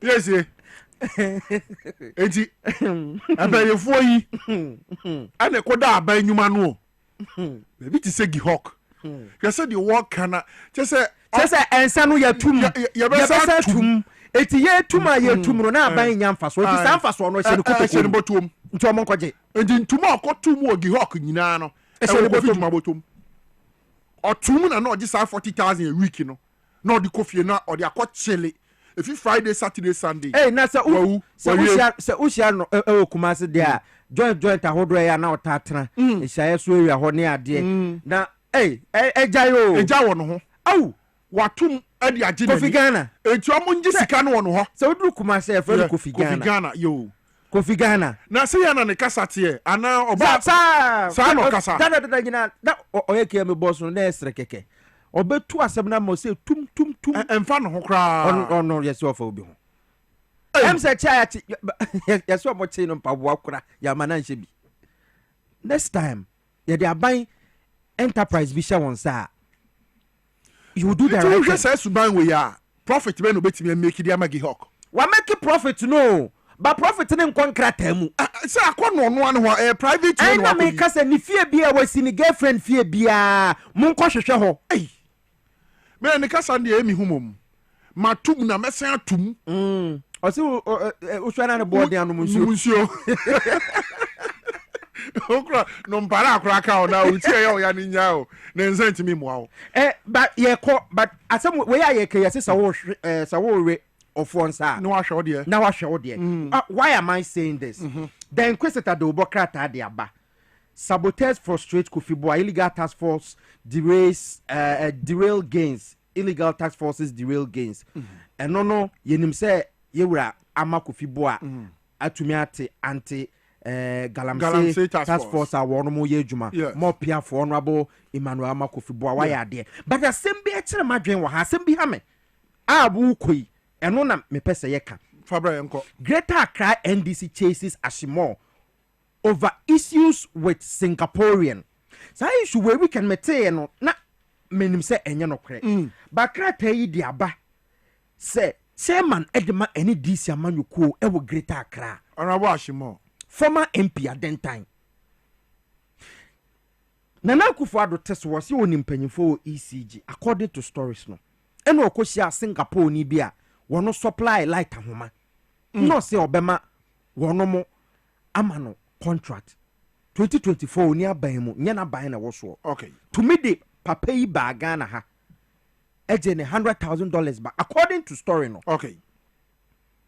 Waje contract ama wasaji sika foforo biom ema yese eno mpo no woto obofo free ha ko Singapore no mkotam sika no edi bae afi contract ama Singapore ni yi e kasa omso oba Ghana nansensem bia police for asem ema enne yesi NDC Greater Accra emu dere amafo so mfa na dwuma nto ema papa yesi afi we mu ka kire Singapore ni so onya botre na naban na aba power na woni John Mahama di nkomo His Excellency Nankasa. Yes. Now what be man contract to ECG? Eti condition precedent $100,000 now waje say asem way e no kwere na asem no court to say na ye Canada. Papa ni fa na dwuma nto form because do mama so reset Ghana and this is his backyard. Bim I want nkana me ba no. Because what His Excellency John Dramani mama ya ti say this time around no obiye ni wo kwako oketire nkodin meko. Na Poncheni meti won fifre. Never. Enti nsemu abade aba Ashimore ho, the Greater Accra Regional Chairman of the NDC. Se ni nyina ye no kra emra ni ni. Emra ni but in the interim no eso be na dwuma to form. Ano die because yenim say yes amanfo any mampanyi the fact that you can go to the president's office as the chairman of the Greater Accra region. Nessa only to be coding command interest for the Dikoye Bukata. So if what we are hearing, any what people here report on it is that one for the Juman to form. I'll resign. Ashimore should resign. Since some wohoni in a woman because this time around, Yansha Mobi and first a fin capacity. Some case so agency now to us a power for the anymore NDC for a for the catch up. Who come power for the anymore. Obiani Bobia and Yadakobia. And ya Sembia sumo minor. So we MD, deputy MD. So we CEO our state agency, we minister. Nasa Okona say accepting yaji boom. Me better me whitewash will be because that is not what I'm here to do. And PSA. Oh my no ya Kate ya bre. Yes. And this is the time I say to me to tunia me ye. PSA. And the time I'm penny no who come me and Nisa or Brahma Ghana and somebody will be there using the president's name. As a regional chairman. And then we sit on concern and then wait there and I chairman. What chairman? It's Yano. Debbie. AC and yes, and a PSA Migusu America chair NDC appointees in Penny 4. His Excellency John Dramani Mama, the Omatu Numequano. And Crawford Mokoto or office one near maybe a question or man shiny ye. A few when quay ye. Yabepa Mubebre. Because near me Gusu Koso MPP for ye Jaja or Matina buying offices no. Our Mugusu take control no. See was in the MD side the Matu Numequana no. This time around I buy the Matu. Some mamma mania na. Ye be baby the answer na fie we akwa wie ye. Yes me de besuo. Na moment no DJ ye koto aba. Ghana Journalists Association ye koto aba. Eye Abet Kwabena Jomfo aba no to be. Wo bia nkoto mam me to be.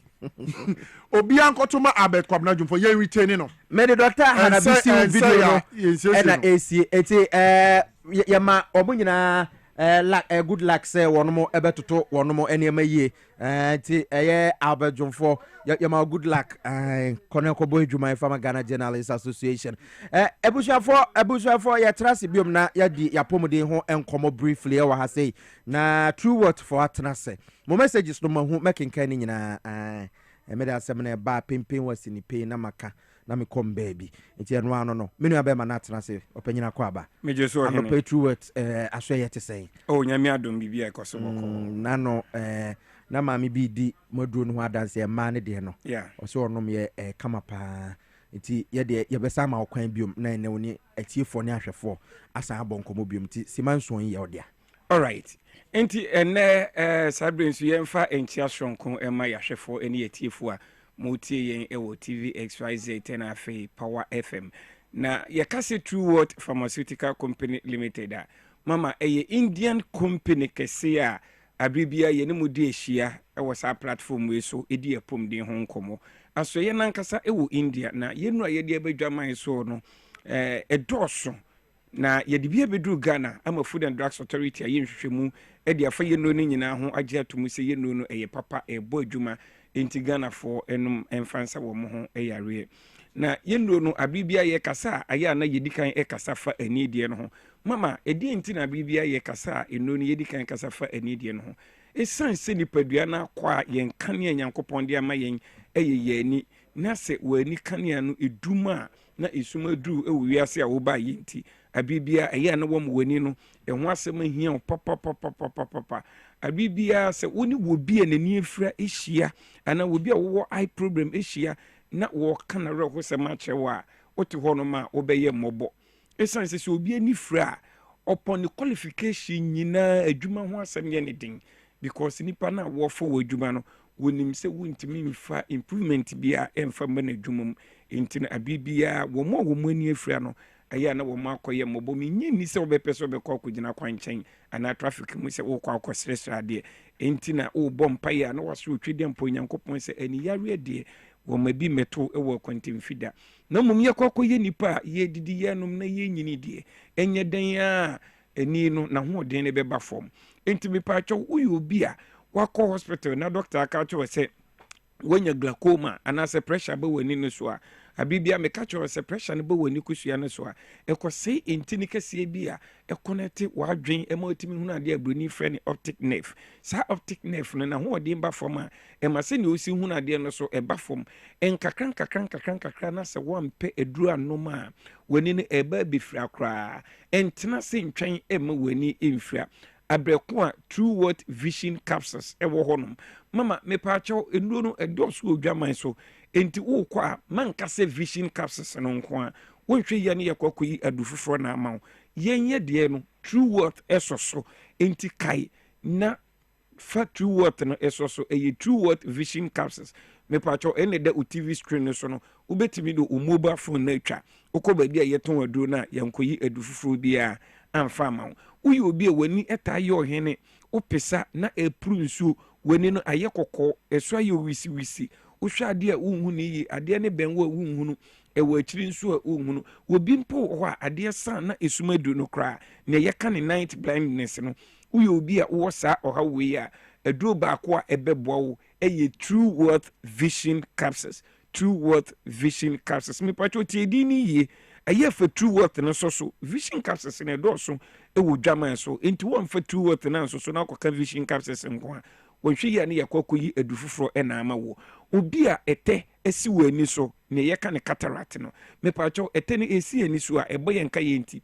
efifi ketekete enkakran na ekate ye ni kosua lens no so mama otena se ya hwe ha na ete no ekate wani kosua lens no so a automatically abo wani fra enya de obetimi hu na de biem ama na yeye entena se ntwen emma wani emfra aduro ba ko a eye India fo aduro na eye India hahama ene yakeka bom ede aye sa ahabandro eye True World Vision Capsules a ebo adwuma makacho si yenro ni nyina Food and Drugs Authority aye hwehwemu ede afa ho agye atum se ye papa Ghana for emfansa wo ho ye renti wonuma suro bia eni achi yenro no so no enye syrup ana se enye eye drop eye capsules a ukoda anwumre bia wo befa baako na unum True World Vision Capsules no na wakai agi edo na eye powder ye fe ne stem cell no odi begu twetwe maase ebenane na odi nsuo epia no me paacho se odi Vision Capsules no kan ho na stem cell no so ewo honom na onum na mienu bom a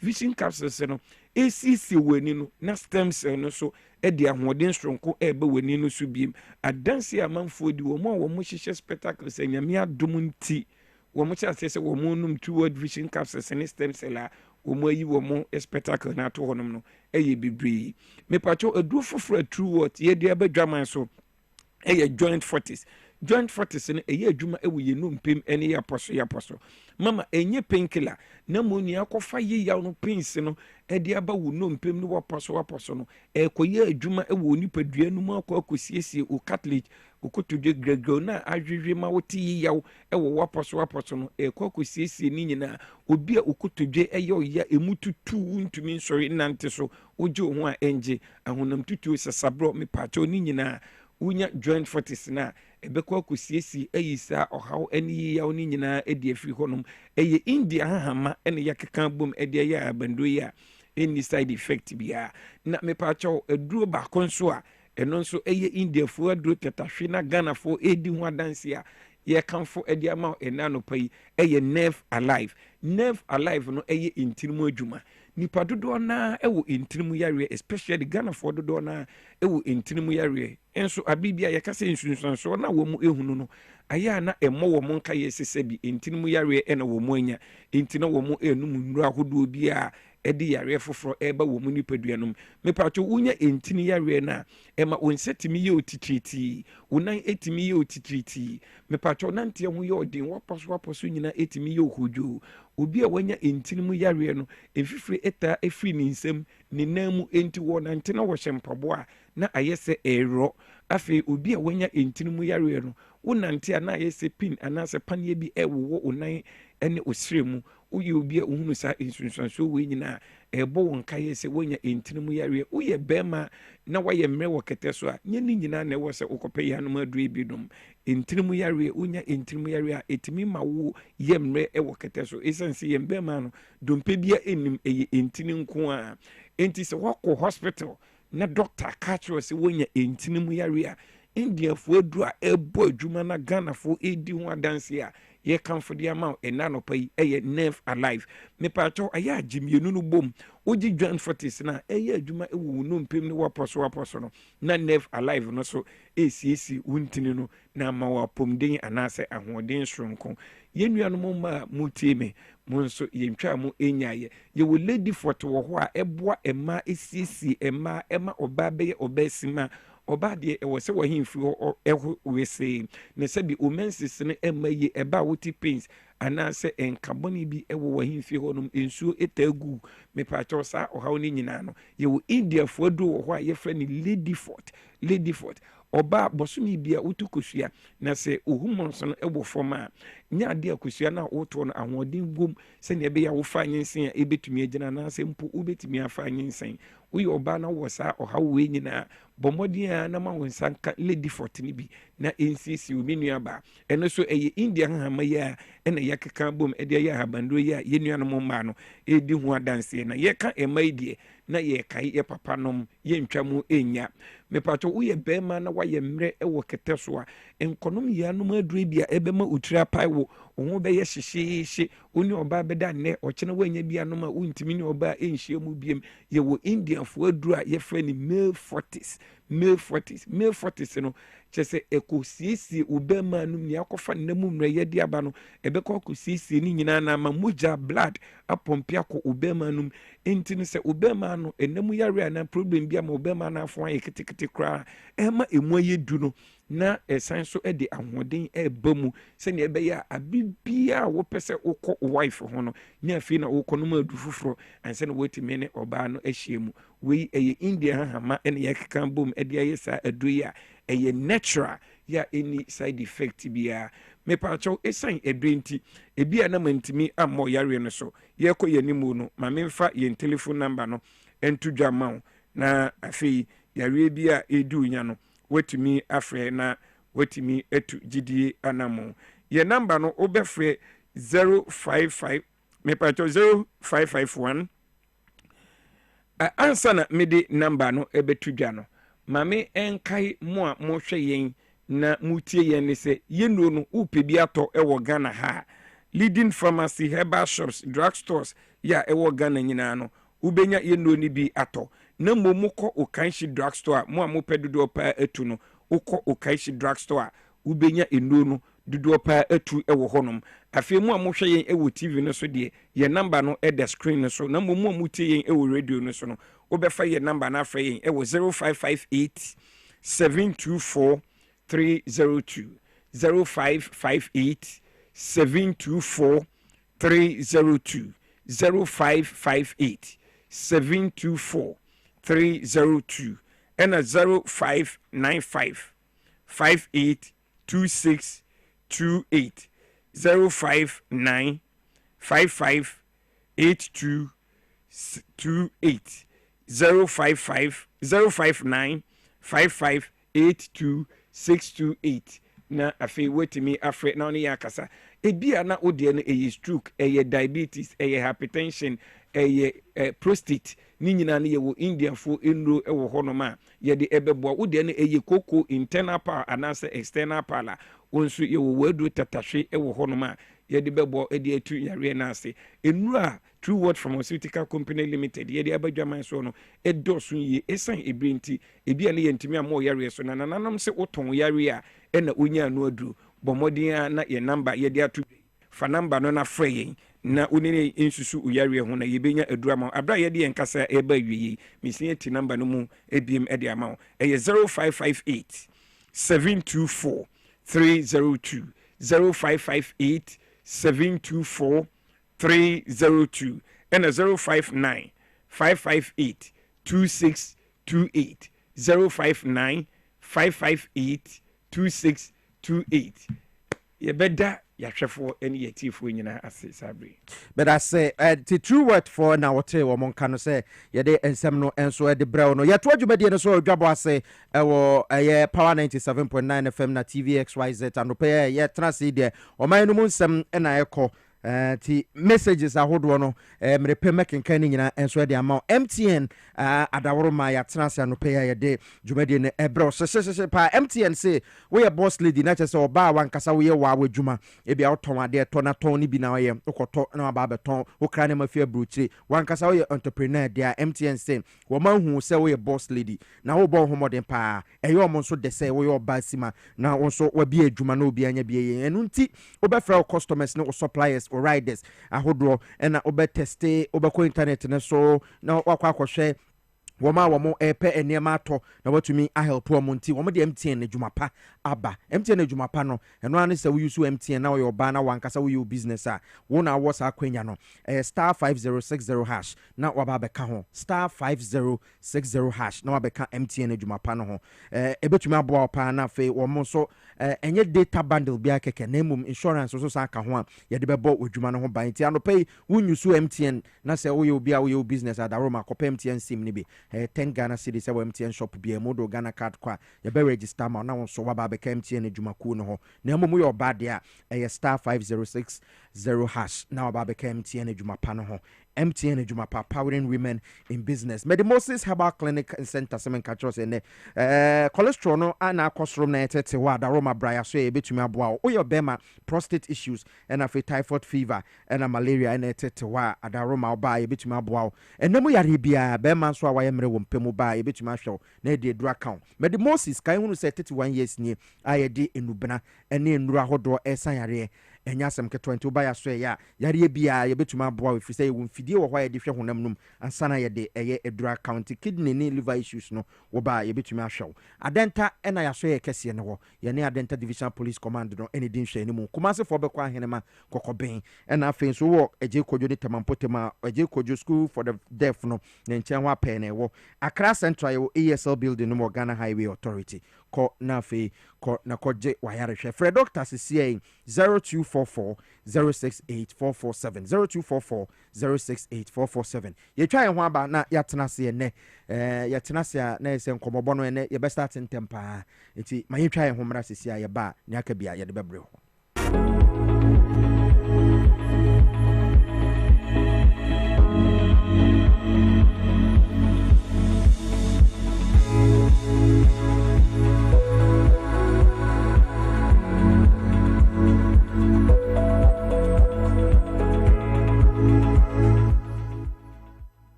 Good business means seeing the possibilities and maximizing opportunities, making sure you have a responsive support system, backs your business goals. a partner that gives you a stable platform with reliable connectivity and seamless solutions, and better understands the tools required to take you to the next level. With so many moving parts in running a business, we do our best to provide you with some stability, the only kind of stability you can find with MTN Business Broadband, the fastest and most reliable internet provider in Ghana, making sure you stay ahead and stay connected, because we understand what makes your business tick. Sign up today on broadband.mtn.com.gh or call or WhatsApp 0244 308 111. MTN. yɛfɛm na fa me taxi driver na enka na misisi so misisi ama ka me na to na twetwe binya 3p garlic misa no aboa me pa aduro asa miracle bi wa aduro no sese mafu no kra se die sia twimi anka se me humi esisi so se me humi ana esisi so obeka se die bibi hye me so bi no ni na ye normal ni bi na tino ni tipa me sa 3 days ni na aduro na anka se de nyankopon de ayi bi ahodi se ma yi bi nya sam ketwa ana se we de me fro aka so na me fa hye me nkwa no me de abe fa 3 years ni ana asemi gina hɔ a mene mu sisinya sɛ mekɔ mebia mekɔ bia mu sɛ ɔmɔtwe meduru saa bɛyɛ 6 years ni o sɛma sisi a yɛ magye sɛ ɛnɛ megyae na saa yare na nku me prɛko ɛnɛ 4 days ana mekɔtɔ 3 garlic mixture no bi sɛma meka sɛ nyankopɔn ne ɔnyam sɛ ɛndɛ yɛ a mene wo kase me ho atɔ me a medwen ho a mente ahyɛ 3p garlic mixture yi wobɛnya bi wɔ man mu pharmaceutical shops ɛne herbal shops Fred Piwak ɛwɔ 024 89 288 24 anaa 020 100 002.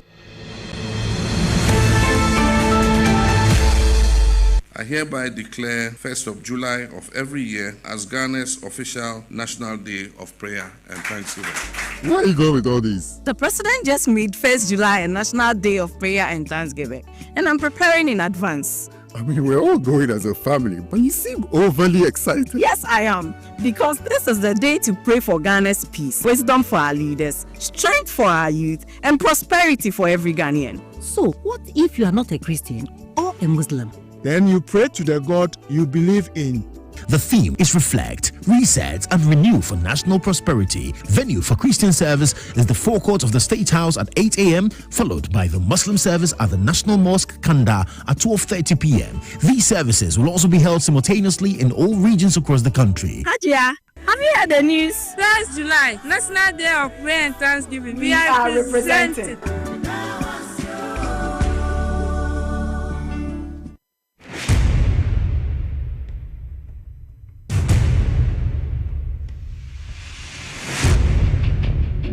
The average human body mass should have at least 60% water for optimal performance in any physical or mental exercise.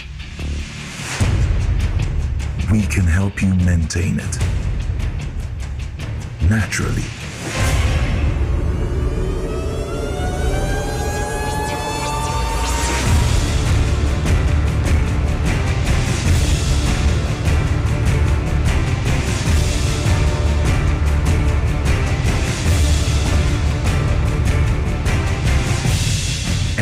Natural mineral water.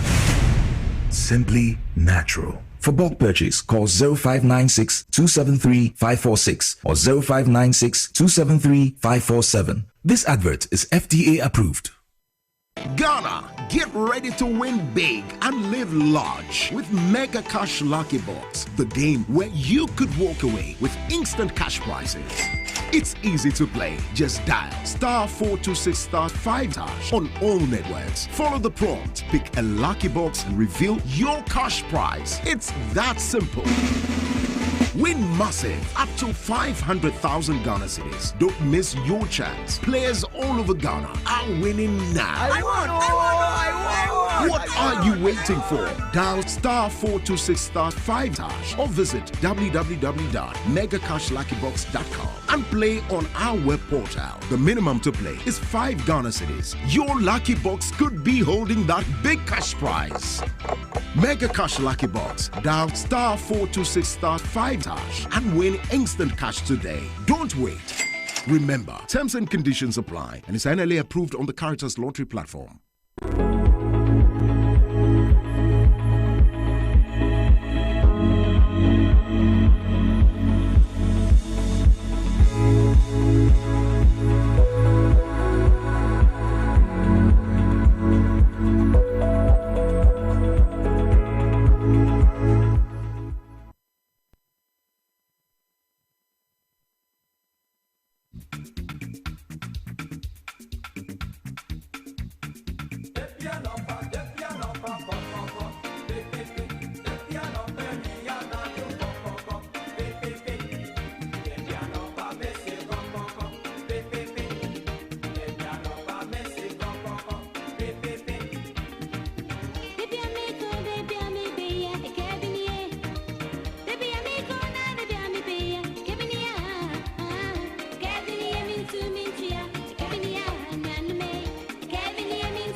Anope mire kasa obi de ka. Obi de ka den. Akoso Japan say koko me a cabinet.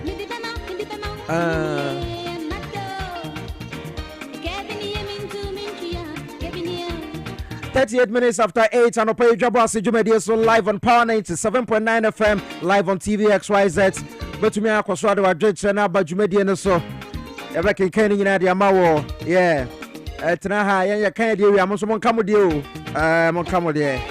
Later on the show, you better not say na fe mene a branch of your friend or Kaku Bennett or no AM member of the NDC communication team. You better not say na bon komo. Adams Mumuni so a former parliamentary aspirant ma NDC Ibrahim Mumuni Adams will boom former parliamentary aspirant Emma NDC will boom constituency. One also better not say na bon komo. And galam say on sense no one mo na sabotage no. Dr. Hannah Louisa busy weekend or Gini deeper because no na masantema ntem ho. One more cheche China for and I say one more illegal mine and Ghana for fra China for being so fra. Yababo video na ma won so what to me ahwe bi na we ya to me adi hon commercial o man no baby aye ko with the fight against illegal mining. Mama pesika ma on for go botomo. Mega cash lucky box no ye bia mu gboya and then no pay eti join here na fe we use network bia we use bia obetima join us abonanza we now so what to me disika de agu botom and one is our file for now dial star 426 star 5 hash star 426 star 5 hash na also what to me akwa ho bi obo star 426 star 5 hash now was selected station now wo bono. Option 3 no now akwa select one lucky box out of the 6 exciting options na wo hono. We are a better 5 Ghana cedis tickets be 5 cedis.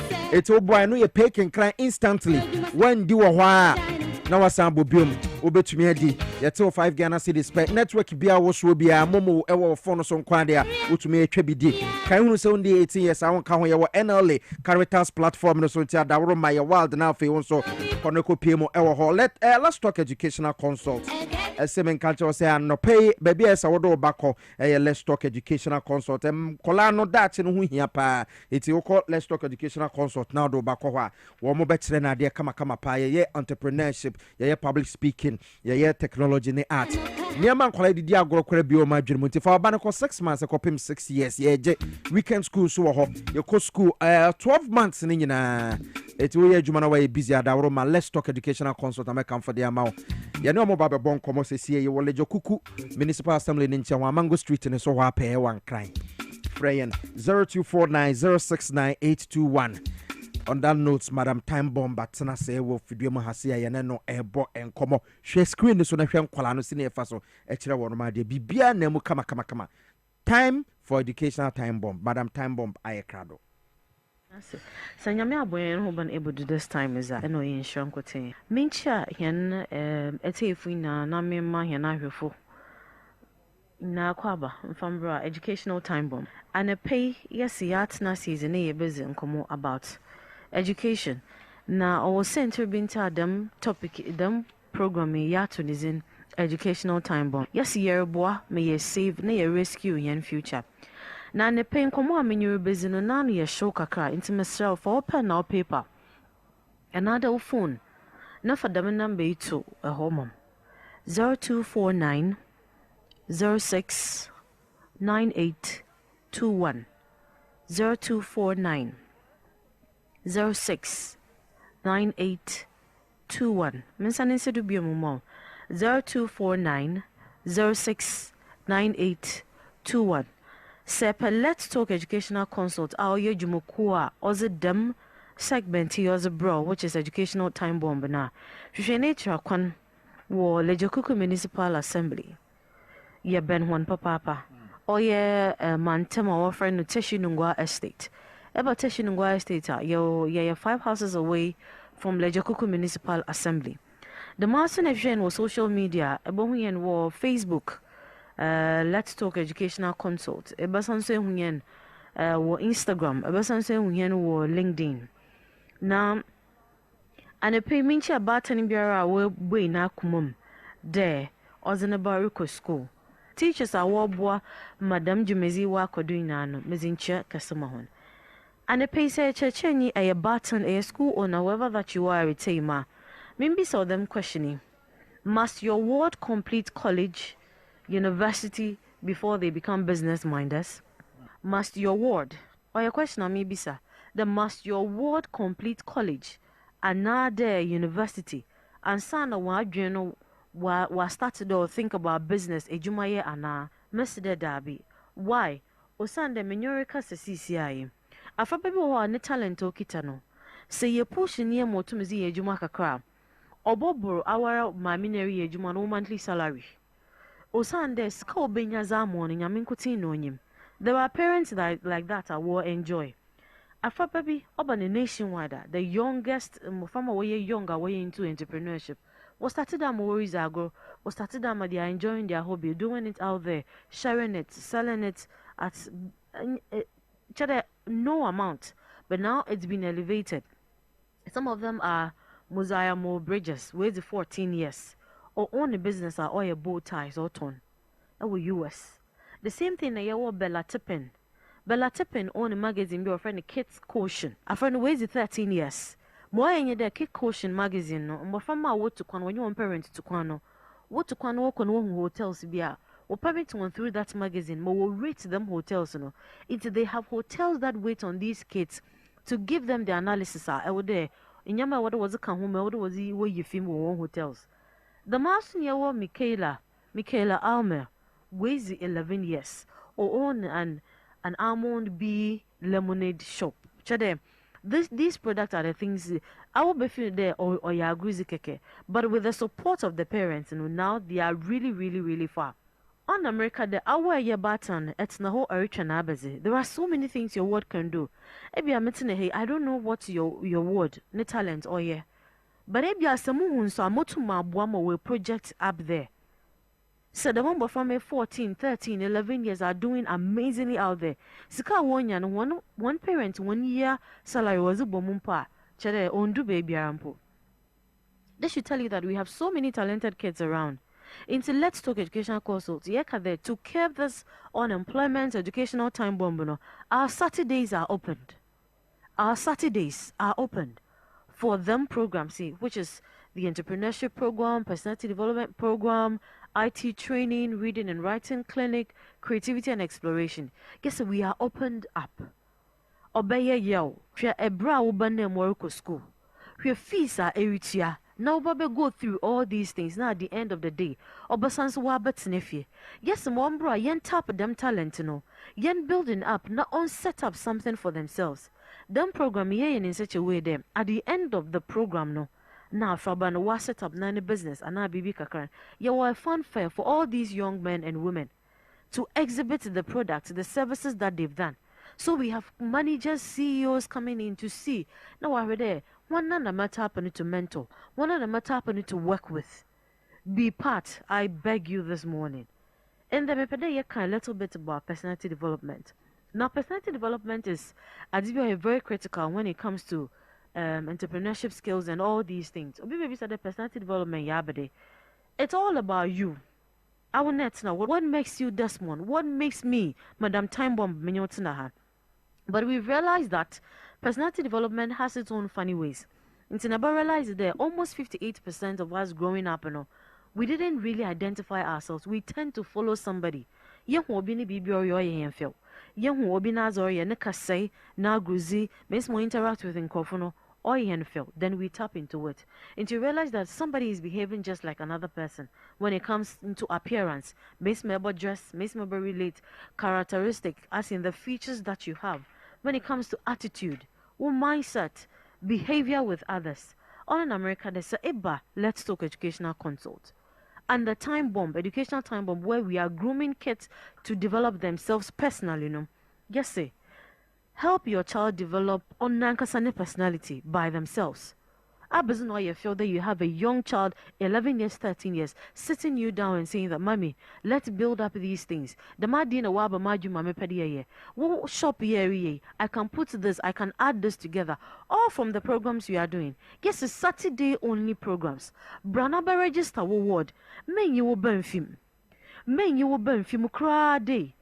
See, blindly we copy others and we do them. Yes, it's not a bad thing. But at least I would was in your personality. Why would they? What makes you you?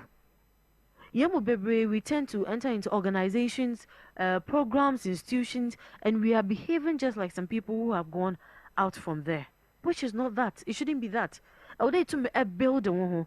I want some mommy, papa, and not you can realize that you've adapted to some concept that you are running, which is not yours. And it shouldn't be so. It shouldn't be so. In Sierra there, yen Saturday programs, no, you're setting up, or from ways 4 years to 18 years. 4 years to 18 years. Men, you will film. We have the beginners classes, your amazing explorers, and your teen world. Men, you won't feel. We have CEOs of organizations coming through, helping you to build your child. Men, you won't in film. Mister, the programs we have at Let's Talk includes personality development, Mabodamo, LTEC Entrepreneurship Academy, Mabodamo, IT training, creativity and exploration, reading and writing clinic, church-based development, consultation services, your preschool for 0 to 6 years, and your teacher training. This is an offer we are given, something that we are bringing on board. Amadema educational time bombi, Ningina no do wake sha. Mr. Shebra Bresisia. You are sailing through, paying fees and taking your ward to school. All the fees you are paying, now at the end of the day, you have your ward sitting home, not getting a job to do because of some skills. Button, register Uber with Let's Talk Educational Consult. Madam, unemployment system that if you you will buff him. Now you went and UNESCO one Asama Wabodo Warika. Africa, we have so much to give to the world. But this is the rate where we are being told that say 10 to 15 years to come, you from a 57%. Just imagine that's all back on the local school year. 57% are not going to make it for our human capital. Abazin obey a year day. Sebio a market seller, a banker, a lawyer. You want your world to be better than you. That's all we want for our kids. So yes, our doors are open. From today onwards, kindly pass through. Register your word for our Saturday programs. Now, we are building the future together. Mrs. Arifi NHR Kona friend was 0249 069821. Thank you very much for the. All right, I was your father, Madam Time Bomber in Kano. Say you call Let's Talk Educational Consult. Now, they are quacking Commodia Fire Manadachi. Exactly. It's Joel on the bed. 80, one more number. And you're there too, Jano. And I'll pay your phone now, crowning your own. Phone in your own, and I say, we have blender, we have washing machine, and now we have television. Oh, fee, Mamma come for Franco Trading Enterprise and from Mount and pay. Baby, I'll bring your phones, Papa, Nokia, Samsung, iPhone, Nini Nebi or Papa. Or your leading mobile phone accessories and electronic retail outlet or Ghana. One buy any my papa or motor smart TVs ranging from 32 inches to 100 inches. Franco air condition from 1.5 horsepower to 2.5 horsepower. Chest freezers, washing machines, microwaves, blenders, CCTV cameras. No, your function camera, your bedroom be or buy a swear. Yeah, you will be a air conditioners. Thing in our home. I need them from man for her. Just also AC, Kopebi. Nina nebo so da form for 4. Yatitine man so 40% discount. Yeti no pay so utie me a Franco Trading Enterprise at this anima we nyina ba an nebo da form kono kwajo de. We use Android phone obetumi akọ Google Play Store now akwa download the Franco Trading app no. Your friend of Franco Trading app and also ho download ya ho kra obetumi atone ma ho. Ya no bedin sa so ho na wahu ba bia enti Franco aso e bia wo Ghana ha bia no bowura ho no pay so pa appliances papa to yigire na so pa 0246 422 338 0246 422 338 Franco Trading Enterprise still phone so papa if ye XYZ ton ho no so ye dey buy na o ton niema wakwa niema e dey fra bruchira buy am na say bia wo shop bi wo pese ye ba betwa na ye dey to TV no so a ye ba betwa ma na wetu kakra bi because we advert and kasa man for body dey ya na ne bo soro ba we dey ye biem no people to me afa sa opportunity na wafra ye na ye ne wedding sa so ye beba wa so ya ba betwa niema na dwumadi a wo ye no na ye dey to screen so for 0533-825870 0533-825870 your friend no XYZ ton ho a ye promo ye de aba ye so ye ma okwanya na so aba be kan ho na ye bo ne ma no de wuro e de ama wo Haxa Mixture Haxa capsules eye also tamfo eduro ba kope a bedwa so a eno na etumi ekutia also your friend also tamfo your friend Haxa Mixture Haxa capsules kono ko pebi e betuma aboa menu opoku aba betena se free Haxa Mixture na Haxa capsules for aso ya eduro no esisi nanim fefefe opoku akwaba mpacha mejo so bibia boko de nice yo ho amanfo di moduro no adanse pa me am to be personally di ma obi se o eye say ye eti edu papa mo de abane de nyankopon hira mo ye ni mre ye monitor na yenko okay bedas me fasa kwanya so na machia ahwefo ne atiefo nyina se onya bre na ohwe anopa na wosan so etie ni nyina ye apomuden a yede ho asem ebre mo so ho se bra wahwe education de watie se wodo ba ko school pa na afen so wo hwe se wapomuden so betumi agina ye na wotumi anya hoden soronko atua school fees se wotua ede ma akwada no no so nya da achepa na de bia me ba me kire wo ma onya mu ntiase se o se nipa bia no hwe wapomuden ye na pomuden ye de ho hia de se wapomuden tumi gina so ya eno na se wotumi ko adwuma so na ade bia se wo ye bia no obetumi aye ne ye eno na yare ba ko a akoye kwankron da nipa so na nipa bebre hu ne se wo yare we de se ba me dem wo kwan bi so metumi afa ebetumi ama me ho atome ulcer yare stomach ulcer na sa yare nipa bebre dwene hu ne se yare bi a entumi enkum ana entumi enhare pacha wo se wan hwe ne wantu asentama de edo bekwa kodro na ya na ano edin ye na aneji se mewo mu ne ye se hack health care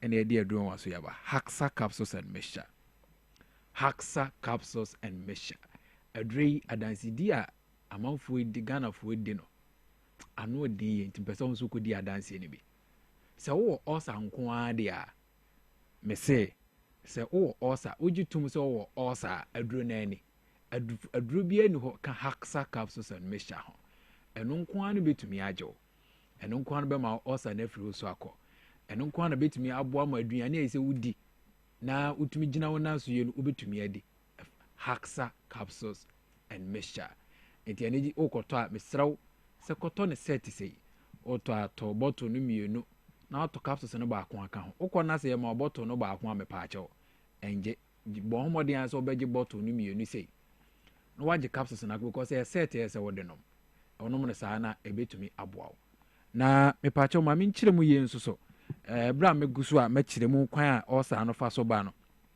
adrei se okoto a mesraw capsules ne mixture no sei na esitie na se okoton so na se wonu aduro na mepacho bottle no mixture no aya yinsu aduro no enye no na ye de nom capsules no mepacho ma men clear ho ne ye na ase nipa bebre adwene na e confuse nkofo kakra se okoton aduro na mixture no aya yinsu de no enye eno na ye de nom capsules no de ye wan kasa normal water pure water ya no de be nom capsules no na emo nsuo de no ye wo cap a ehya no nti meti ano ama wanhunu sena esi tie na se ukoto a na ebia na pharmacist na se nipa na woton ama no kire ofoforo bia me pa achew wanhunu de a obeye na uton so a eya na frɛ numbers no ebia na confusion aba se na obisi ano maduro no ebeye odin a me pa achew eya na wafrɛ numbers no nti sei na aduro no esi tie ma menyi ye na ewo TV so ne be hunu ye na radio so fo no me kire omu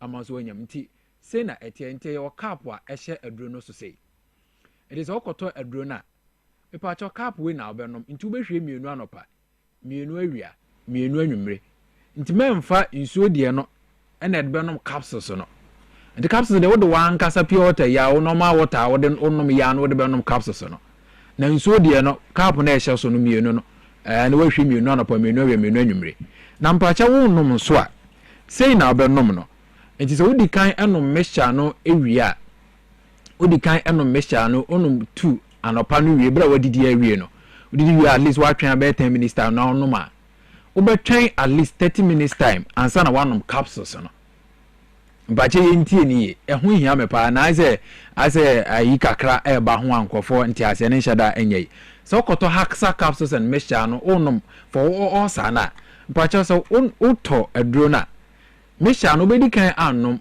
nti onom na nopa no ewia obetwen at least 30 minutes time now the one kasa normal water no pure water na anom capsules no ewia saa na obeye no anwumire nso saa pepepe na obeye no kopem se obenom a ebesa kra bache won dia mesremo a moma yenyanti ase o saa kwan no so na akoto atumi aboa na anigi se mo se adansedi a efiri mu ba no ano odiye nti adansedi mpese won so ka ho bi nti sesesi a me no kasai ebia na wakwa ma doctor akache se wo de ne esophageal ulcer ebia na wo de ne peptic ulcer ebia na wo de ne duodenal ulcer ana wo de ne gastric ulcer mpache haxa capsules and mixture eno nkwan betumi ajo doctor confirm nko ade a na se wo de no doctor nyan confirm ye na emomu de no H pylori na de bae a chese mowa medical kan say yenya free environment yini ninimu ya ankasa open defecation sebi nkofo jija omonan bola yetutugu koyen market ahodo ne lorry stations na ya ye hobasa chese sania yesi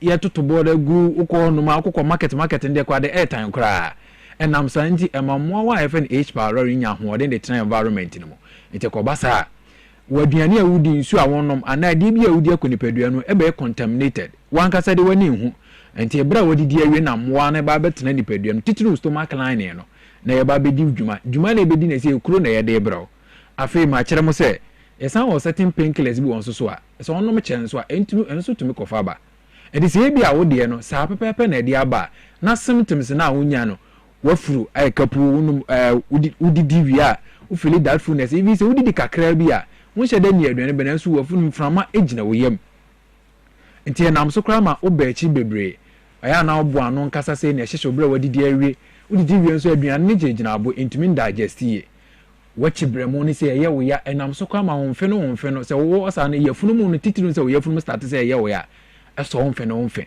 nti aya na wo yafunu mu no udidi wie a obi ho no udidi wie a ote ya woni yam aduane so tomu so de aduane entomu de kra de na asem na asɛ kra it is almost as something to we nyina echese osa no na ebo nkae nti adroni haxa capsules and mixture na make say your numbers ni dey ade ho hia me to the numbers ni sesi ana frɛ na seni adroni mesi a kire hu seni obesi anom no na ebia na santi ase no so nhyɛ da nya adwuma ana opese wodi adanse bibra wanom adroni awie ana sɛ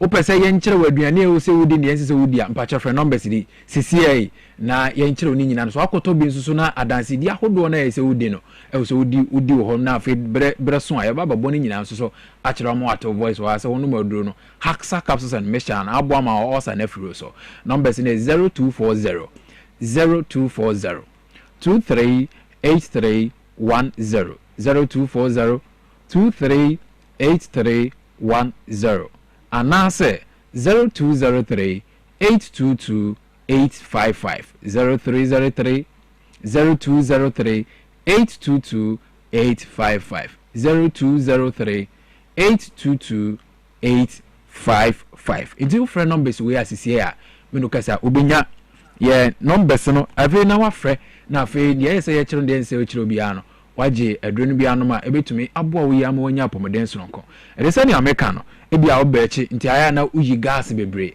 sabi nam so kra ma aya mframa uyi na edoso bebre awafu no aye kapu mframa ejina woyam wodi di wi aduane ntumi digest ye aduane jegina obo afi obi kra de no enam se ne de na akwa complicated stage na dum pempezo de na kodu complicated stage no se omuna aduane a enam se ne de na esophageal ulcer nti omuna aduane a ne ya ote yaw ne ye adrenal haxa capsules and mixture haxa capsules and mixture me se eno nkwa ne ye adura ebetumi agiwo amwonya apomoden sonko a ohwe onipadua me ti numbers no 0240 0240 238310 0240 238310 and I say 0203 822 855 0203 822 855 na say uko any herbal shop bi aduro benya bi ato e honom na atumi aboa na your representatives o region bi ade obi de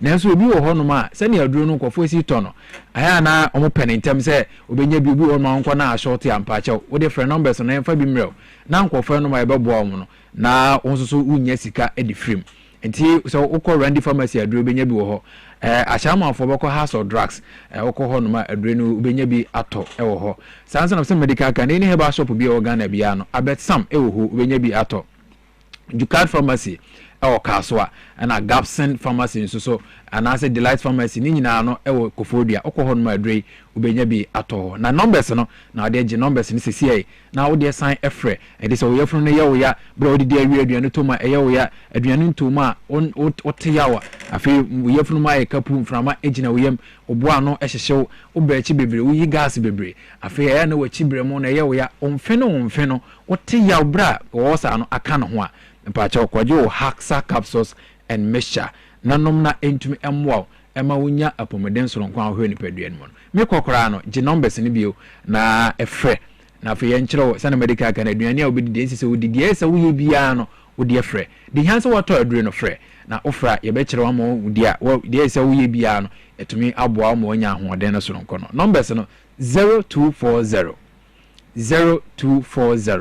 238310 anase 0203 822 855 0203 822 855 that's ene yebesan ehia na ye no edi apomodin ko hwehwe tutomrika na ko hwehwe Haxa capsules Haxa mesha na nom na entumi ema ho ento medase se won so otumi de enkomo no etumi de bre from Haxa for asoya wo de also drew one so aba eno eboa eji amanfo bebre na fi also yaw ahodo a wono mo ekom dwaba se dwumadi eno so ne o power 97.9 mumuni Adams ebetena se enche na yede nkomo hwehwe nkomo twetwen no e de aba ba hwehwe so Ibrahim Mumuni Adams kane wo presenka wo pese wo ye parliamentary candidate dema NDC wo buem wono betena se na Kaku Bennett nso ye NDC communication team member ono so ha se Kofi Jumachi aya tene no nsema no pe ne deputy MD edema Gihog Distilleries akasa wo se na wo ntua Senate emfama hedwumayefo no ntua mo kayi enu ati aban kas akodi ni ho enu ati no so kra emfaso na ge wo Kenya ofa kwan bi so na wadi mfaso no bum ni nyina ka obi na national security for apekeno a wono mo toto na no e wa santebantem kropo kumase mo galamse ko no weekend ya chechi amanfo bebe police edit statement aba ya be die no so ehun komo wo ha ba ma ye twa ehun bra sisi na enkobobo no ye mfa ni nyina enhya sisi a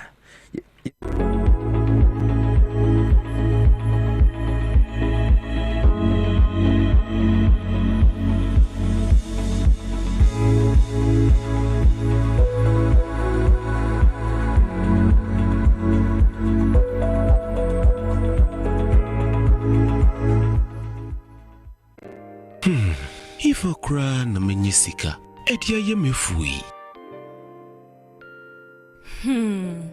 Ehin fa na menya bosia, edia tre medwuma yimu. Kai cry mabre, me bosia ato taxi fufu. Suhum Rural Bank. Suhum Rural Bank.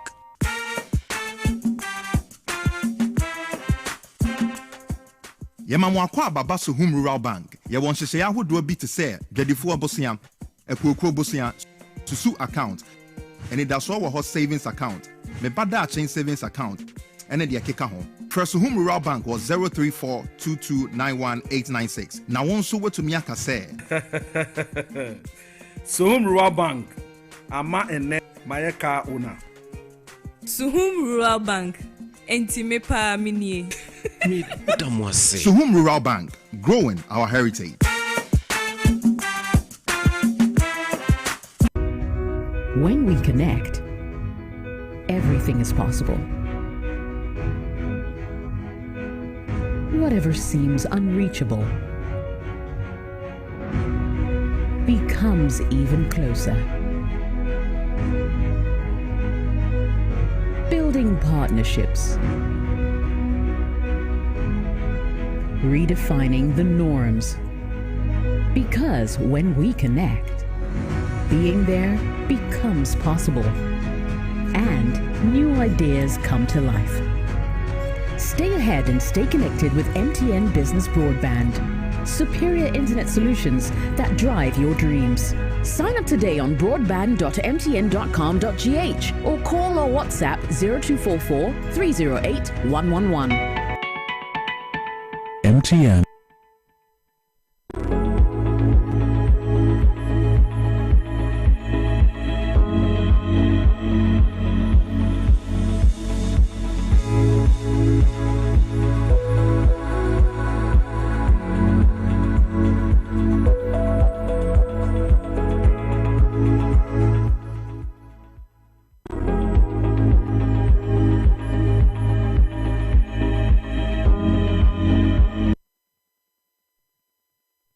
Yeah, draw na obedi 500 Ghana cedis. Say star 274 hash. Wadauroma na wabo Power FM. Uko star 274 hash na what choose Power FM. 500 Ghana cedis ebetumi ayo de abra ya po dwumadi nti obetumi twebi se CA we so MTN na se teleseller obetumi atwa eyesa draw we bi star 274 hash momo no kakra wo so a Trebi na ubedi 500 Ghana cedis 500 Ghana cedis ebe ya odi ano pa yi eti Trebi star 274 hash na what choose Power FM we choose Power FM na afi edoba ko ba bia obetwa tickets ba ko bia 5 cedis eti se obo 2 show beto 10 cedis obo 3 ay 15 obo 4 20 cedis the more now we to tickets the more no now we stand the chance of winning 500 Ghana cedis and ano pay eti ko Trebi se CA now so betumi edi kan wono say wo NL characters platform ne so ye de djubadi we so ede ebrewo iti adawroma ye mensa ka promo XYZ ya amazing utwebia wo betumi edi simple kra star 274 hash or now choose Power FM choose Power FM we na wakwa to ticket ba ko bia 5 cedis inti ticket dodo apesa otono na obebo ahye inti se 3 na wabo ahye na ya 215 na wabo momo pin no na ya tew na watwen 10 o'clock e be draw no ya wo bedi sika hye enso ewo ho adope ye kwakwa bonko na ansa na Dr. Hanabisiu penyi kwanchirefo awoda Minerals Development Fund wono na ye NDC National Women's Organizer as CA watia sima galamse over the weekend ye cheche amanfo bebre police for edemu statement aba say na Dr. Hanabisiu enama wono so wo keka wonama wo operations on police for enama wono mo cheche galamse for ye hwe video we mbra sesia na Dr. Hanabisiu se no se cheche galamse for no so ye hwe bi ye wi a ye betena se na ye bonko a nation.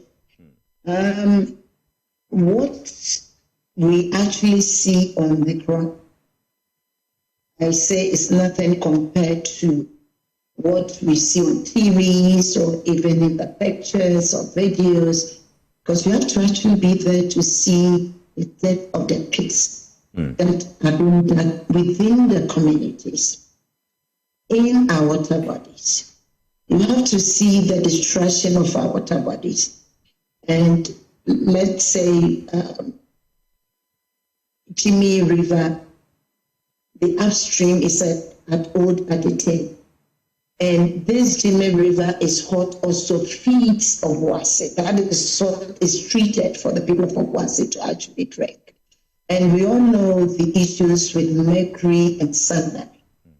So you let's say I sit in my office and I see videos and think that, okay, that is okay, we can actually deal with this situation. And we see, an upsurge, of kidney issues, liver problems, and all manner of cancers in our country, and we don't really understand where these things are coming from. Sometimes you tend to blame it on spiritual things. But, when you go to the field, you realize that even though we may be in Kumasi, we may be in Obuasi, what is the river that feeds you? What is the river that is being, treated and you're taking it from Ghana water? Obviously, Ghana water treatment does not take away the heavy metals. So what are you feeding your body with? Aside that, the education of our children and the terrorizing of our communities. We went to, when you go to these communities, they will explain to you how they are terrorized, how they are beaten, physical beating. And our children, these KG, class 1, junior high, 1, and you ask them, what do you want? They tell you they want guns. They are not asking for exercise books. They are not asking for pens. They want guns. And these little ones are telling you that these men come to our communities and they come with guns. So we also want guns. That's what we want. And we don't have electricity because they damage our transformer, they damage our lines. And the farmers, what they do is that when they get to the community, the first thing they do is to terrorize them. And that's one thing that I always say, that who is an illegal miner? So we stigmatize the villagers, we stigmatize the victims of irresponsible illegal mining. So in the eyes of MDF, when you talk about an illegal miner, it's not just somebody who doesn't have a license, but it's that person, whether they have a license or not, who mines irresponsibly and illegally in our water bodies. Subin is destroyed. Minerals Development Fund, a penny power dano, Dr. Hannah Louisa Bisi Ukote, or no, and our tenant can over the weekend operations a course our Ashanti region, and one in Central for to train Koma, wo Chiremu say, idea in Suaho Dwa Santimantemu. A man for a woman need to make cratas a woman to form a good year quack, and no Matthias Sonoma Womo air mining illegally. And I actually binuma China for, and so I come our police for a day a whole report and as a whole statement a day about Abontea Wanoma Gigi Womun Fidia Wonomo a day illegal mining. Last week, Minister for Lands and Natural Resources, Ora Emmanuel Amakufibua, our door a Kobe friend and National Anti-Illegal Mining Operations Secretariat. You try to tell friend in Naimos. Na Naimos team ya one more power he want to me. You were Amakufibua essay. One more at the call for apart from the blue water guards. No, one more this uncle for so bad, one more so better sim. Now, who near who sim. Now, Forest Reserve man, now, Jen Shuma, wo ye Galamseno, and a chiwa Marano, and no betcha am so pioneer some catoa. Na Asama walk the two Jawa bra or power south you want to man. And they say, or can be a potokasamos. As we may all know about, as we may all know, about 16% of our land reserves have been adversely impacted, and therefore there is the need to take urgent steps to restore our vegetative cover.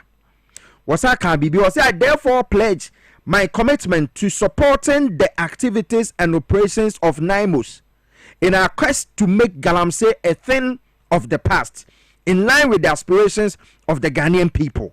It's not as a Galamsey kono ya yirimu pa enya sam ketwa ena yewura amabo aka no eti bia na yehu ya a police for chichi omo IGP yewura COP Christian Tete Yohuno wono na Inspector General of Police wono so atene mrantie agum enu nti na obetena ya chi amanfo ene ya chi omo chena ena prosecutions ahodo bebre so ekoso se ebeboa na Galamsey no yatuma tu ase wo mo special operations a wono mo ye wo mo fa metu dwaba obo wan se ya doa IGP COP Christian Tete Yohuno na dwuma wo bono no wo de amanfo ko baby a acha 10 days na ye mu afiri ho de mo ko baby foforo na ye the new team aba niti wo mo tu Galamsey ni so sa e wo mpotemo ye nso ye de ye betumi aye ne se ye te a na ya ba beka na ye di hu nkomo na aban so ahunu baby a Galamsey no edi dwirim say amanfo nsase eni amanfo nsu a wono mo enom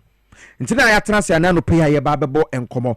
Kaku Bennett, a member of the NDC National Communication Team. Kaku Bennett, dodo na friend smart lawyer akwaba yo minia net saying oba de dia che de say de ni bibia ka nyame na da na ase me ho ye great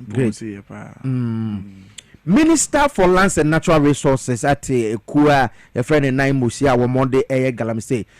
Wo baby, are free, a you are not galamsey new to you. Wuni more operations kwan fa so sense as ne ade. So wo hwe aban no ene ma ode ato akwan mu se wo boa na watu galamsey as na hu ni se ebewie payo de. Yeah. Me ebewie payo. Sign na usi hu no. Okay, minia mama ndi kan enda wase wa kwenya odi aba me. The last time na make say young guy bia free baby ba Accra has say utu kwan ko baby we have the masters of the place. I say oben omona osua. But young guy bia oye into the media, into communications. So babe drunk kran ha say na say odueduamwa na say obenwa nipa no pija. Eh wo PSA. Because what set a kwan bia to ho o de sa kwan no e dey a project a lot of people, but yenya hu ye and to make sense in the near future. Intinya minshao say wama akwenya entisa meka galamsey ho asem. Na okay. Mindi kan emfa inchia biem emma yewura His Excellency John Dramani Mahama. Yese sankofa yenchi ampa so sankofa we ba ye no enye musuo kra ye hu de oye. Nyame enhyira no ne kwaso na appointees nyina na se metena ha na se mambo yewura Emmanuel Amakofibo a member of parliament for Elembele and then the minister of lands and naturals mambo ni din a na se me yeboni ayeni nti oluma baby a wo bia no nyame onhyira na onye ogese na okay. The issues of galamsey, you know. This is not the first time galamsey or Ghana. Galamsey has been in existence for many years now. This is not the first time. No. But Adentina Afe Galamsey Abeji Dinya de Biaye Bonidi. Because operations na doso. Galamsey for no say o ma doso. Good. First na the pickers and shovel. Good. And a naye. Good. As say excavator bem. Good. Almost sense as. Inti enibre bone abeka ho. Inti na yesi agedi. Na mami take wadwem yenko back kakra. Okay. 8 years be a HM no. Yet he has na forest reserve. Yasha say dem ma nkofo. Yenko tia yasi bibi akonta mine. Akonta mine be system ni mu agi din pe. Ena we nso sori a ema ekuo bi mpo ba abonte beka say abusua hia sika. So let us go and then mine. Na eho ena galamsey you know. Esha ase say afi eto apeten baby a bia benya bia edan achimpo ekrom school park so baby a asieye wo mpo na omo ejuri ni hina agu ede ato galamsey na adentina say banesa Ghana as a country no is not against mining, and I always say this thing. Ghana as a country is never against mining, not at all. Share ye good yenya na say ya sami jemfi eni penifort na ase a omo the good board eba ya sebe eboa amasidi na nya hode no say eye good na free say anya mining e besidi na nya good yentumi good engu wiem anase sebe tafrache enye edua eso aba na ya tete ne no ba na dabi say ye mine ye two form na say ye two form a say ye no wo ekwan ya emfa basabasa emfa ahochire bia emfa nyere emfa ematimamufuo eso say ye too good that is the right channel that we should follow. Ye too good emfa ohaw inti de omo ye no eye ohaw a ede ebatimamufuo so inti na ye mu bi no ya den ya sorry against it. Na yen share government NDC government this time around edi anamo enomo to mining eho previous administration who is seasoned journalists, and you know what I'm talking about. Mining licenses that was awarded no happy every blessed day they were awarding mining licenses. Yes, the Minerals Commission for aqua prospecting why and still they will say excavator is in sumu. In the previous administration, yet we will say Minerals Commission penny be will be a region and this or something. No, to a former team. No more. Baby, I say a year mining, no, near year mining. But government way by no through the leadership of Honorable Amakofibo, Minister for Lands, revoking all the mining licenses. It's not the solution. Maybe any solution. Maybe or now see who said that be mining licenses are the amount of phone and no kwan so. Inti ese ye pay kwan papa no na ye fa so. Inti at the moment no ubi awo community mining small scale whatever what it is bia no your license has been revoked and as I speak no you issue new license Emma will be currently now inti still show any tan sa no good but make aba say a process inti ya stopping no ya revoke license see obi a isi okuta excavator with na baby aye mining bia no illegal per revoke of license na isi akoso no na minister atnas who say dabi o say obi abetumi a propose idea but to implement the idea no it take obi oye nyansani oye nimdini to make it the idea implemented. Okay. In the previous administration, so how to omo make a lot of propose we are coming to do this. Operation Vanguard by but Operation Galam stop by good. Nyansani nimdia ye di bu o man no se beta frache na bi ni ho. Inti omo propose ye hu dede slogan ye but omo antumi implement amena NCP ensita even last gas asem river guard asem ewura jinapo oil lands minister it was there say last guard they are coming to establish land guard something but omo propose ye no essence nimdie ni nyansa no se beta fache anyhow sebe that time niti no entumi anye de entumi engineer nimdie no na did those names na buy nimdie no na this proposals by implementation they here strong leader good a leader with nimdie ni nyansa propose obi to propose sebe you I don't want to go to that far but to propose something is yes about set agenda you say obi abetumi propose but to implement it need a strong leader with sad nimdie ni nyansa no to do that implementation and it is going on as we speak no impending for with Minister for Lands Eddie Inyema Gugu Akwemu said the second batch of the River Guard Blue Water Initiative you know omo di begu Akwemu say na be ya River Guard for by say yeah you krom say yeah you hu the ekoso then ekoso good they are to serve and then work with the military the police to ensure that mining in the river bodies in the forest reserves are stopped. Oko Western region and say oko na sa na net good me ko Western region and say ya me di mani echo hwehwe be previously na ye mining ben me ko elembele to be frank my constituency okay and in places that I visited na me susu say anka mining echo so no when I went the mining was not going on in terms of beside and recently Park Acquisition of the media relations officer at the ministry he granted a BBC interview he told them in my constituency they went to arrest 7 Chinese nationals together with Ghanaians just recently. They said they have moved from where they were to another place and they've gone after them to arrest them and it is the work of the collaborative effort of the last minister together with the task force. That is the land guards, the blue water guards, and then the military officers together with the police officers. It's 9 months for no one more Juma and maybe 9 months for so somebody last week you outdoor 9 months. I'm coming on 9 months. Said before then we needed a solution intempestuously. I quote. We needed a solution intempestuously unquote to ensure say. Illegality of the mining, operations, abba down. I'm a swear then extra. Before we now think about the bigger picture, before you have a bigger picture, you should have a small picture. Okay. Then the small picture will sustain it temporarily. Until that is what meaning. It was a joint task force. Regional Minister, Western Regional Minister, Honorable Joseph Nelson, Papa. He was part of the operation, and then General Musa Weja. He was part of the operation. He was even leading the operation.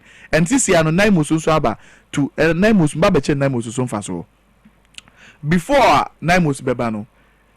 Na ye betiane say Sebio Obikwa ye mining. LI 2462 na ye de koto parliamenta e ma Sebit chama wuntu meni afoforo ho kwan so mo ko forest reserve en kwa ye mining no. Say this year ye kan ho asem parliament. So we be repeal it. I didn't think this LI 2462 no buy. Yeah, the buy say na be ya MPP financiers betumi akọ forest reserves and water bodies akọye mining. that was the reason why they and I say party here sky and I'm back say party so here sky party here sky yemfa no mo ye dey enkoye no mo say nsu and minister buy no before 9 months beba no na obinum eye mine na say eni forest reserve and na say eni nsu ano a obetia na nkofo aka aye a team no mo akọ na minister asoma say ye magi sika wo ho previously just recently ena penny bi asoma say magi sika anya sa ye be chi excavator ye be hye no na omo ehunu na nkofo eye unauthorized nkofo obi asoma mo minister ni mo hwe penny bi asoma mo bo mutumi tena no mo abom mutiri mo po but who are they? I can't recognize them. Say Sebio or Central Force or Mufi FBI and Iyoku and Ahwa minim. But they go as a group. Yeah, Baba you say, Mama you say ya chemo Edmako. Munyasa reports no. Good, we have them. Our Western region. As and not even Western. Every galamsey prune biano. We get it. People will be calling and I say. In minutes that now say we answer no. And call for ever bring your iron cocoa.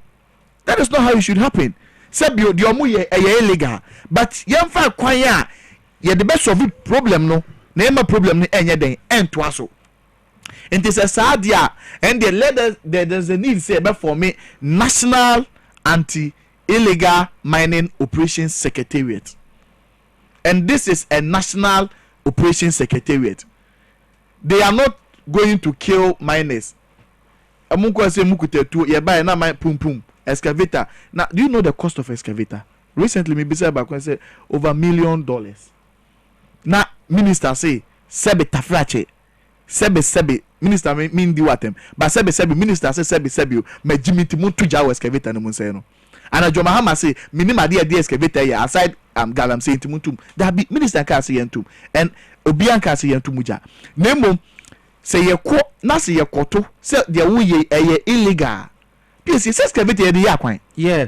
Excavator the drainage systems. Aban bet to me the BSC. Aban bet to me Eden go excavators ni na so say Ghana for mo hwe excavator yakọ site within this month yakonya na 50.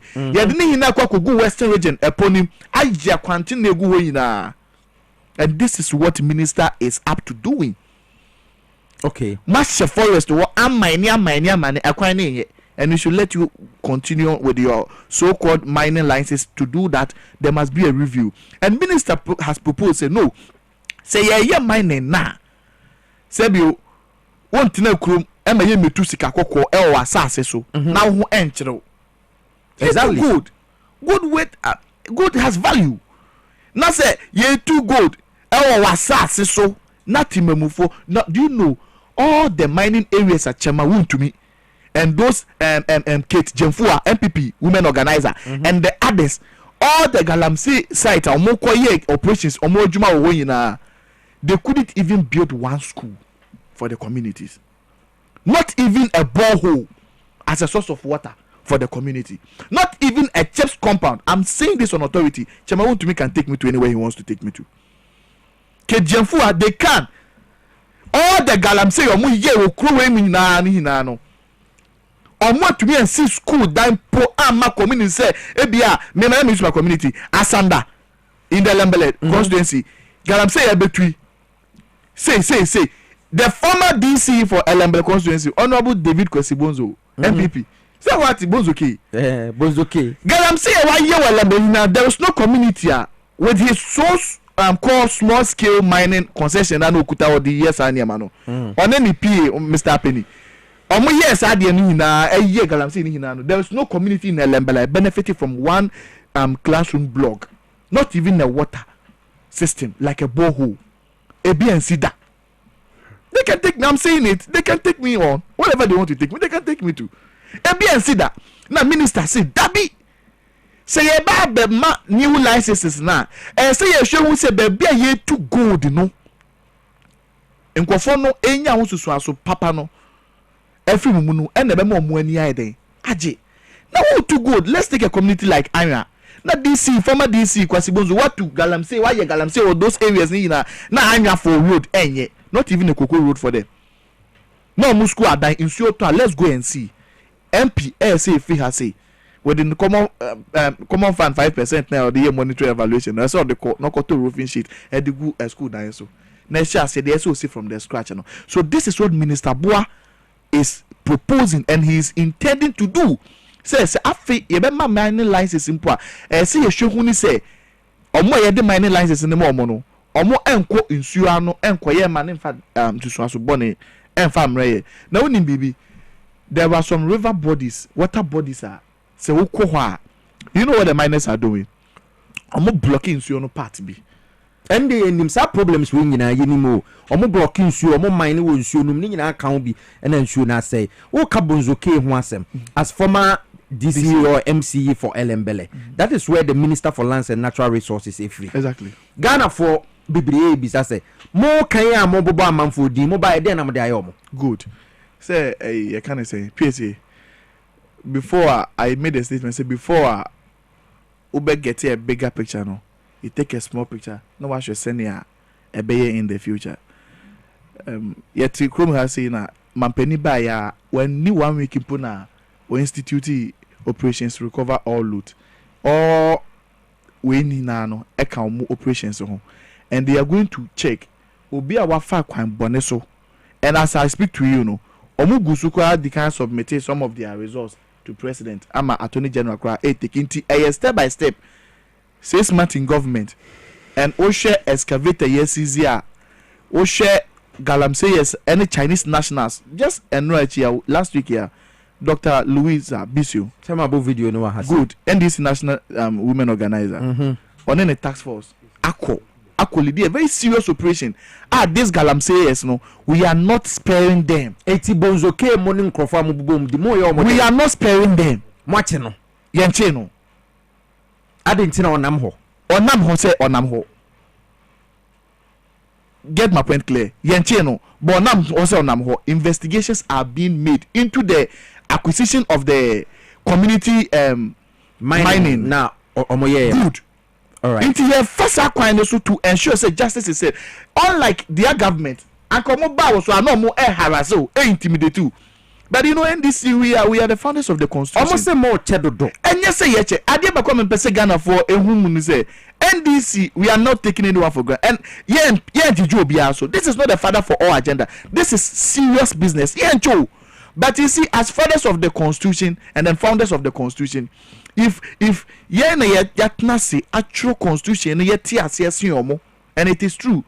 It is ye koya de bi na say ye bubum na so a Ghana for no so ankasa beba be complain say we are not being law abiding political party. It will be to make sure say justice will be served. I am telling you on authority as Kaku Bennett as I am. Say Obia in the previous government being corruption. Let's talk about even Galamsey mines licenses are almost obtaining illegally. Some designing some document just to cover up say and you say but behind the scenes they were doing the illegal works, all those people will be brought to order and nobody is above the law. None of them. This is where the rule of law must be applied and must be applied to them evenly. Okay. Without any equivocation. May I say Kaku Bennett and member of the NDC communication team. Momoni Adams so aba betena say Ibrahim Edizan. Yesha chekaka. Galamsey on common na ye board Dr. Anna Louisa Bizu na Namashanti regional team on the starting in Poache. Minister Apanaimus your blue water guards. Ghana for say SSA ye this state of emergency edeba. Because Galamsey say yanya sa anhwa na kona kwa kona ene so ma no mo ye no mo nche wo mo ti ase mo foot soldiers no bibiri na so adwa first and for my fan so kuma buemfu amutie me no pay. All right. Me chambu na e buem just canin person so me bra ka se bebre in fact o hwe Galamsey fight season na ekoya.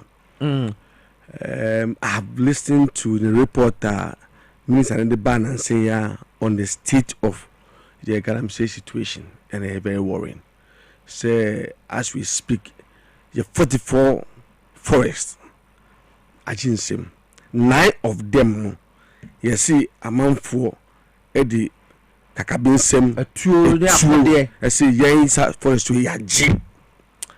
na sɛ wowɔ ɔman mu na you can have a group of people say yɛafa aman no bi without recourse to law yɛde ahoɔden ne wɔden ne agye a it's a cause for worry, and it tells you say I was say you're up your game because so share your forest now one area it provided a lot of job opportunities for young Ghanaians. Quite apart from that, so look at the amount of timber you export to any for and so you see the nation against the dollar and other military currency. It tells you how important it is for us to fight and protect the forest reserve. What are we hearing? Omo mining recklessly. The application of chemicals. Contaminating water. A ban cyanide, a ban mercury hydrocarbons. Just because omo good. The end result is the fun. Meanwhile, you the other end, and that will be agency. Last year, Ushe report the free Convalescent Teaching Hospital. Most of the Galamsey related health cases hereby. What was the situation? Innocent most of them, the parents, kidney situations, cases high. We be call area no. All my journalists sooner asem so onyan sooner is enough for them to drink without knowing say no amount of boiling of that water can sanitize Sansoon and make it fit for drinking. This is how we have reduced the whole situation to but when we come to the issue of Galamsia, Ghana is for acting the issue, but their concern is how are we going to solve it? Because the federal government, don't forget, spent $200 million dedicated towards fighting against Galamsey. Right from Operation Vanguard, Operation Halt, purchasing of drones, pickups, tracker gadgets, they no money. But here we are. Meanwhile, we need only $990 million to fix Palugu Dam. It means that we could have used that money for that, but we thought, say, spending $200 million in fighting Galamsey, a lot of benefit. That's why we went there. But still, who faces Sankasasi can I am Pompey and Kwanko say Juman and Kabi and Galamsey na ati change. Maybe $200 million under that previous government. I am sure, say, I'm not sure some use even 30% of that money. It goes to say there was no commitment towards the fight against Galamsey. I'm telling you, they only wasted our resources. That's why I quickly bet the wagon to Palugu. That we could have used part of the money to fix Palugu down, and today we need the economic benefit and remember a microphone. Look, what we are talking about here, Mibra, is that the fight against Galamsey, I support it, but I think say the minister should rethink about the solution. The Minister for Lands should rethink about decentralize the fight against Galamsey. How? Look, all these Galamsey sites are under certain districts, are under certain municipality, and they are under certain metropolis. Now, all these, my friends say, they have heads. We have the dissect and we have the musec, depending on whether it's municipal or metropolis. Exactly. Today, government is spending a lot of money keeping our police force with their police command, keeping the military command and other security services command in the various district and the regions. We have a district chief executive who is the head of that council. Yeah. Then we have a security intelligence person, the NIB representative or the national security representative, also working within the same district and the region. The point is that if we have all these couples, ensure say our environment or security situations are upheld. How can you convince me, Bab, say you bet me for excavator and yet Toyota Viso, nearly mining excavator is two no bears after my bisu abel district abel village abel forest. You see all these security apparatus, nobody was able to pick a signal. a police for nso gina kwemu de bia from the police, fire, military, custom, the NIB rep, the security rep, and the chief of the head of security council. So be who's the back show for months. If you are not incompetent, then you are complacent. That's why I'm saying that the president by decentralization, recently on making pronouncements, this is Ubet now office and the member sanitation on-tie similar way performance indicator to the performance of the DC. Say obia all mining. All mining illegally within your catchment area. But one person who police commando and my entire committee if we go on that target, you will see the change. But they cannot tell me that Niakosu down, and we are all looking at the end results of Niakosu. Okay. As we speak, Ghana water about catch there say, and the stability level, the normal stability level here for maybe one will show 500 NTU, and then they are between 5,000 and 12,000. They can't guarantee the fitness of that water for us to drink. I am saying you in the not too distant future, but can swap to be able to supplement what we have. Is that the way to go as a country? And this is my power and die. No munya mwejuma na obe hwe na obi free tamale obi free gulugungu obi free whatever to who district mu ejuma for man usu mu hwe it will take an abyss from my office with a team to go and fight. You have no business being in the office. So we should visit the way a person fight at the central decentralized you best support you with logistics, but your job will be on the line. If we do it that way, we don't know how people will sit up. But me read some message in Zamahini Kofi Lannister the first. Say the reality is that the Ankobra River still has its tea color. The Galamsey fight shouldn't be politicized. It should be a collective one. Your submission shouldn't be biased to score political points. The ordinary Ghanaian voted for the NDC because they believe the NDC can spearhead the Galamsey fight. Let's remove the political spectacle and fight this critical national canker collectively. Engineer Kofi Lannister, Jomoro constituency. So I think he was referring to smart lawyer Ninsama Wakano. Eja Blaze Zagidi also on point say Kaku Bennett. Say Madiba Mandela also big ups to my brother Kaku Bennett. Akwe Williams and so Abba then I say Madiba I say is Mahini Kofi Lannister. I agree, my brother. The Galamsey fight should not be related to any politics. It must be a big fight.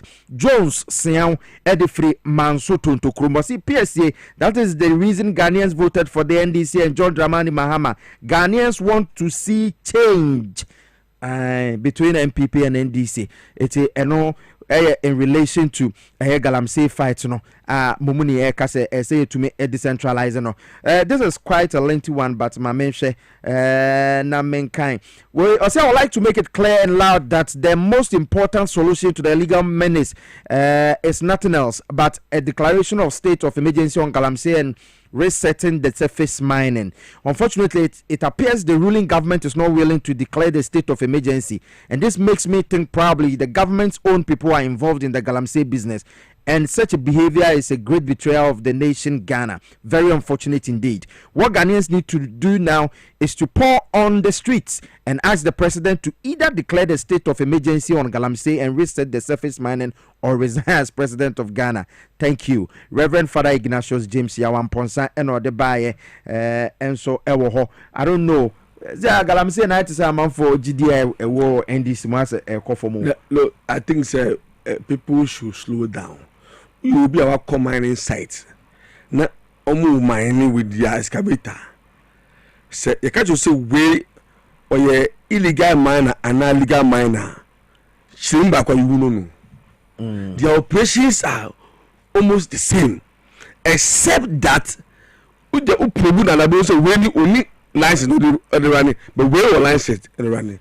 Make case you to say the mining protocols near quite fast the mine.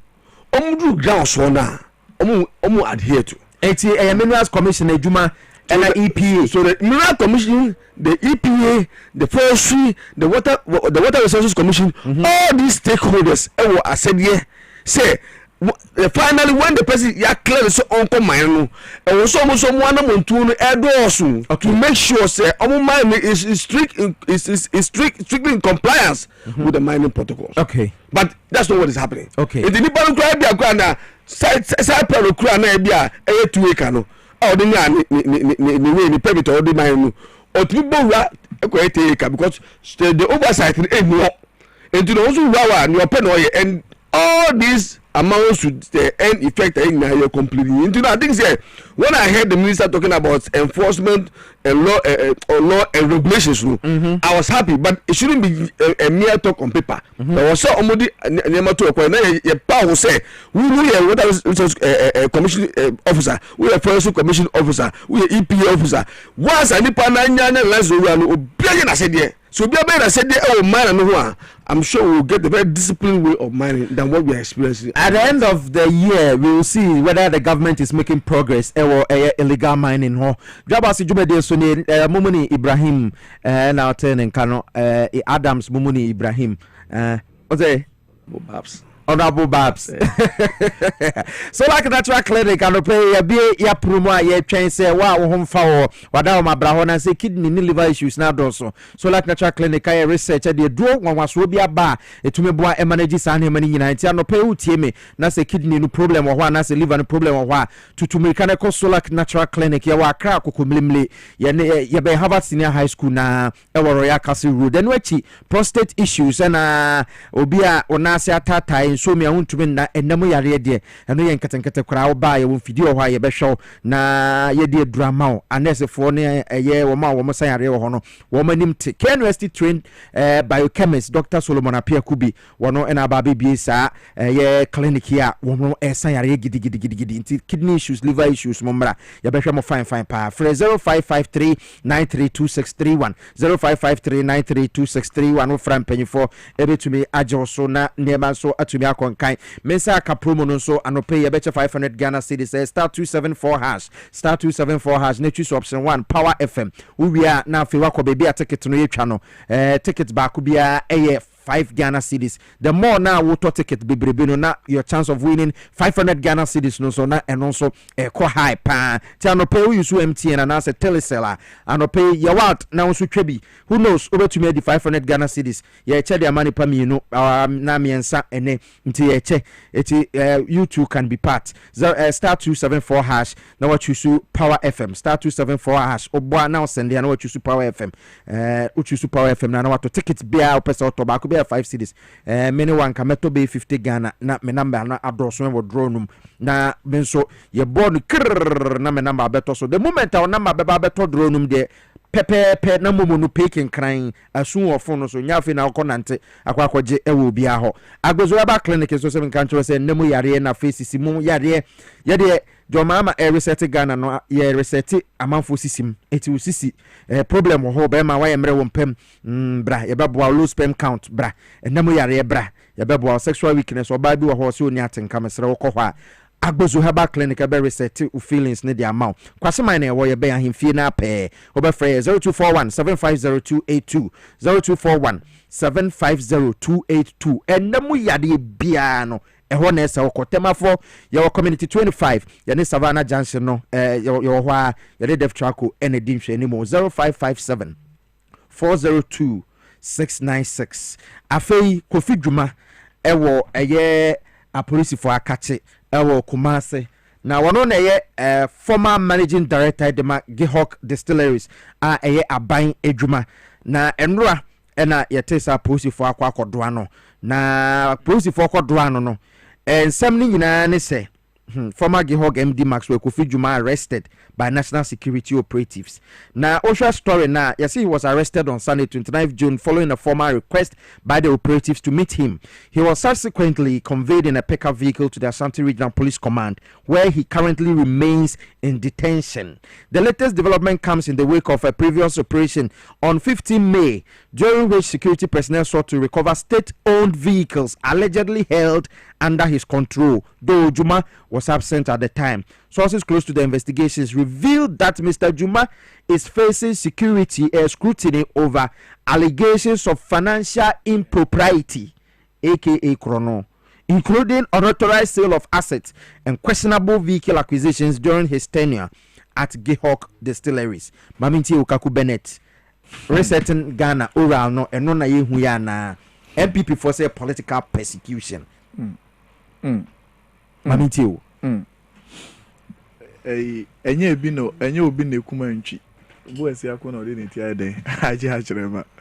O say agbozo heba omo reset nipa sisi won engineer Kofila Nista me recommend no say fa number no fa text no privately say ma bo obi ahu engineer no ko reset akwa no yare minia pa na enye obi na kumanchu minia bu asiako e na otini di aiden chachama she erade yankopo ye na nakofo ado amamu ene ba omi amamu sebio ye nyini no ye te say penny wo fia eye ena omoma yete say nyansa bebre na akasa wo penny for because say we yakolampo na say efie ye fa adwen na say wo kan wadwen a na yakobisa penny say de wo kan no enti wo be ye bibia awie kwa say wo consult o grandfather bi say wo consult o uncle bi na ni fie wo de ewo echire enti young guys ekomutibom na so mo ya de kwa say o say penny ye den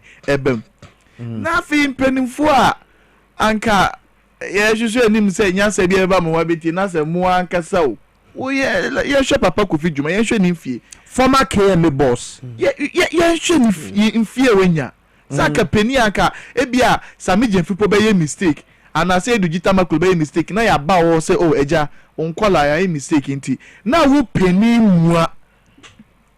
What does it tell you? It tells say no kwe ye baako sebe tafrache nya sebe bre na eni mpenifo trim mpenifo bebre na enye omu hina enti I just want the youth to know say so we youth that you can also make a difference. Penny shode waye, this is what Ghanaians are calling for. Corruption adosun anope mini deputy MD ne ewo Gihok Kasai katasese obesi no ntua senate every weekend 40,000 Ghana cedis every weekend and this is very criminal. Causing financial impropriety is a crime. O kan brofo no kese sa man fonti say krono yes many entities na so bok we as you think at can say akrofo dunso or say and time has vindicated him for saying that good krofo techi amwana kasa no hwan na yakofo ado na ne branches ni bi ba ko ni good. Oh, according to me offer I say don't get here. I'm quoting what me offer me quoting the me offer kan comfortachi amwani akofo ado na sefo no bi Kofi Dwuma wo hwe de Kofi Dwuma ya Kofi Dwuma o ye Gihok boss na papa ensa de ye nije ye no nsa yesu aye no nsa unya oge ba ko bi na agya watwa kakra wo ko weekends agya na watwa kakra unya buki hata wonom nsa se unya ge ofofo so awoye de wonom nsa wo ma mi wu a wonom ya wo a wonom nsa it inside ya de bia be everyday life for most of us 89 ke no kwa sa woton apetishi boka da bi nya sani waton sa boka nya sani mato state car so I turn $100,000 Genesis Gene into na waton ama no 4,900. This is purely TV, and I can assure you Kofi Dwuma issue we no say Ghana for kra and for any issue be a Dwuma issue we no omodo man be and I'm telling you this Mahama is ever committed and his administration is ever committed to ensure justice. Kofi Dwuma must face the law irrespective of his status. So former KMA boss, and please yen you ano more Ashanti region issue we no modem say NDC for harass MPP appointees for political reasons, please and only please emamu nye involve tribe in this matter. Nipa no eye Kromfotechi Amwa. Let us handle him as Kromfotechi Amwa. No need to pardon. Emre ni hoti. Mami ntie Honorable Babs. Say make us say we form part of the research agenda. Okay. Say Ghana for the Druana so ti omo form no mo kan say John Dramani mamu enti ma ye hwepo. Na otimi chi akromfo na sika wo mu so otimi gifru mu nsem eme de be shemputu mu kura na they will be okay. It means that abano mutu ene omumde bibiso uhwe sobo e de abono sesiye ya ukwan diza eya sefem as such a person wa chewo abamu na nka ya power say brafa onum de ebeboa the government ono wa power na onum de wetimi de aban say ubeyisu hono as a place I would be didi illegally. I think say a now to say yes title for financial misconduct. Say kasa you this can do ato.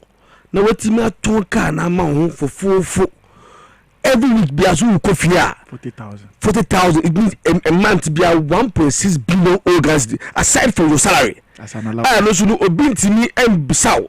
Now when you say peace need for workers, you say illegal. As one chairman, etiamra or no individual worker could be a sue the employer. That is true. And then to say a bank global so they say almost do take on individual workers no realize and say working for several years I won't show Muslim they can take you on. Can't cry yeah.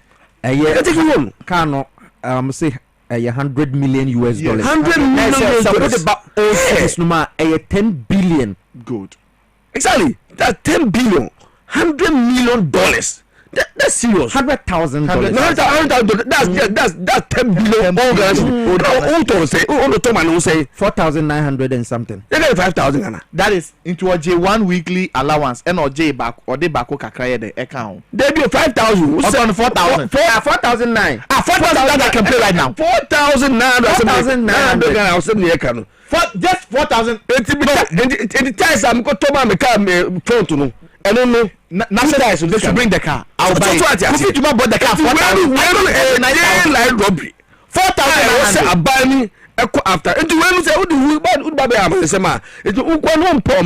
and look, I know a number of MPP people are omitting. Maybe I go Fred Ban or you'll be out with this MPP. But San also on period because on money first. No, when for me, I produce. I mean the security agencies and the Obama Ghanaians a confidence level in Amamonu back because this is the only way but Mama Oma to say hey say your previous office holders we need to be what discipline Papa no only bipolar. Yeah, Paul. My face here, a man in no call. And you my friend,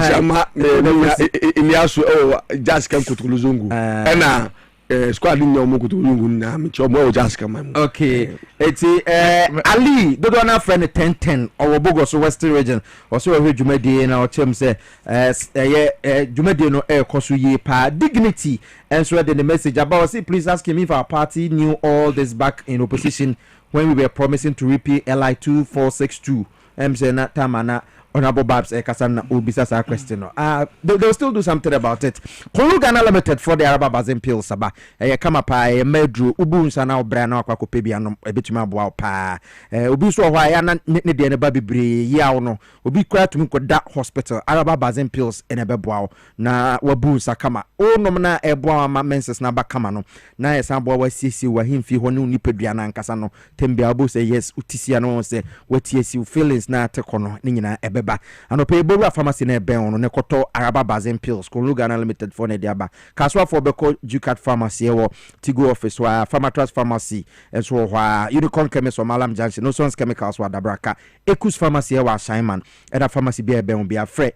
Ghana Limited for 0244139176 wo from Pennyfo Bejo so ye East Legon Champion Junction ho na wo be hu ye ma menya me birthdays no fast na menko happy birthday kese nkoma Dr. Dan Benz CEO ewo Benzo World Store CEO Dan Benz and your birthday, happy birthday, encore enfamau pa. We is KNU students, logistic and supply chain management, and we every kaku Bennett wana what they abase yenchi kama fine boy. Dan Benz, happy birthday going out to you. Na Uncle Masaudu Zakari on also aiding birthday and happy birthday in come we so every honorable babs on or they buy. Abraje wa from Pong, ne your birthday or tema. Abna, the condom seller, happy birthday going out to you. Abna, today you turn 38 years. Nyamisha Wonkan Hopa. Yanko the next one. We are honorable member of parliament for Hohoi constituency. Miankasa Minia, Efo Walanyo Cheko. Oh, you're good, pa. Mami chippy in just 5 seconds. Me ko Hohoi ko ya de. Na yin share that. Okay. I tested him say honorable. Me honorable Amakofi boy. Na maba Hohoi. That was last 3 years. Okay. Me oba be ko ni primary school. Yeah. Na maba baby a meda ni ade. O say, "Oh my brother, no come." He took me to a place no kwe na ma dwu humpo say menya sa. And the reception he gave me, no I make a chance say, "Me dey man 4 ehina ho de no mo kra tanechi." He's going to win this election. And pass so we won it. Honorable Thomas Walanyo Cheko Nyankopon kan ho. Next one enko ye ni manasa sa de my point. Hey, MK Gaddafi, one of the NDC communicators on more social media or your lawyer ni MK, happy birthday going out to you. And so now we waware anniversary and then your birthday and it's a double celebration. MK Gaddafi, happy birthday going out to you. Yapon me the PSCO car boys prefer chief cast honorable without constituency. Thank you so much Kaku Bennett. So by honorable Babs Ibrahim Mumuni Adams on also by Kaya home. Desmond so Amedase and Afe Elvis Ashite and Francis Ralph Nenemrante Yadamunina Ase and Emmanuel Opoku and Emmanuel Owusu or more NSC Jumedi and Amitumi de Bremo Enkyo Brempon and so what's in Kanyankopo Yadoma watching a best shabu Fidie Cassia ways or so now the Dwabo Ase one seminar as and the Abrobium Yankopon Dominus Vobiscom, hasta la vista.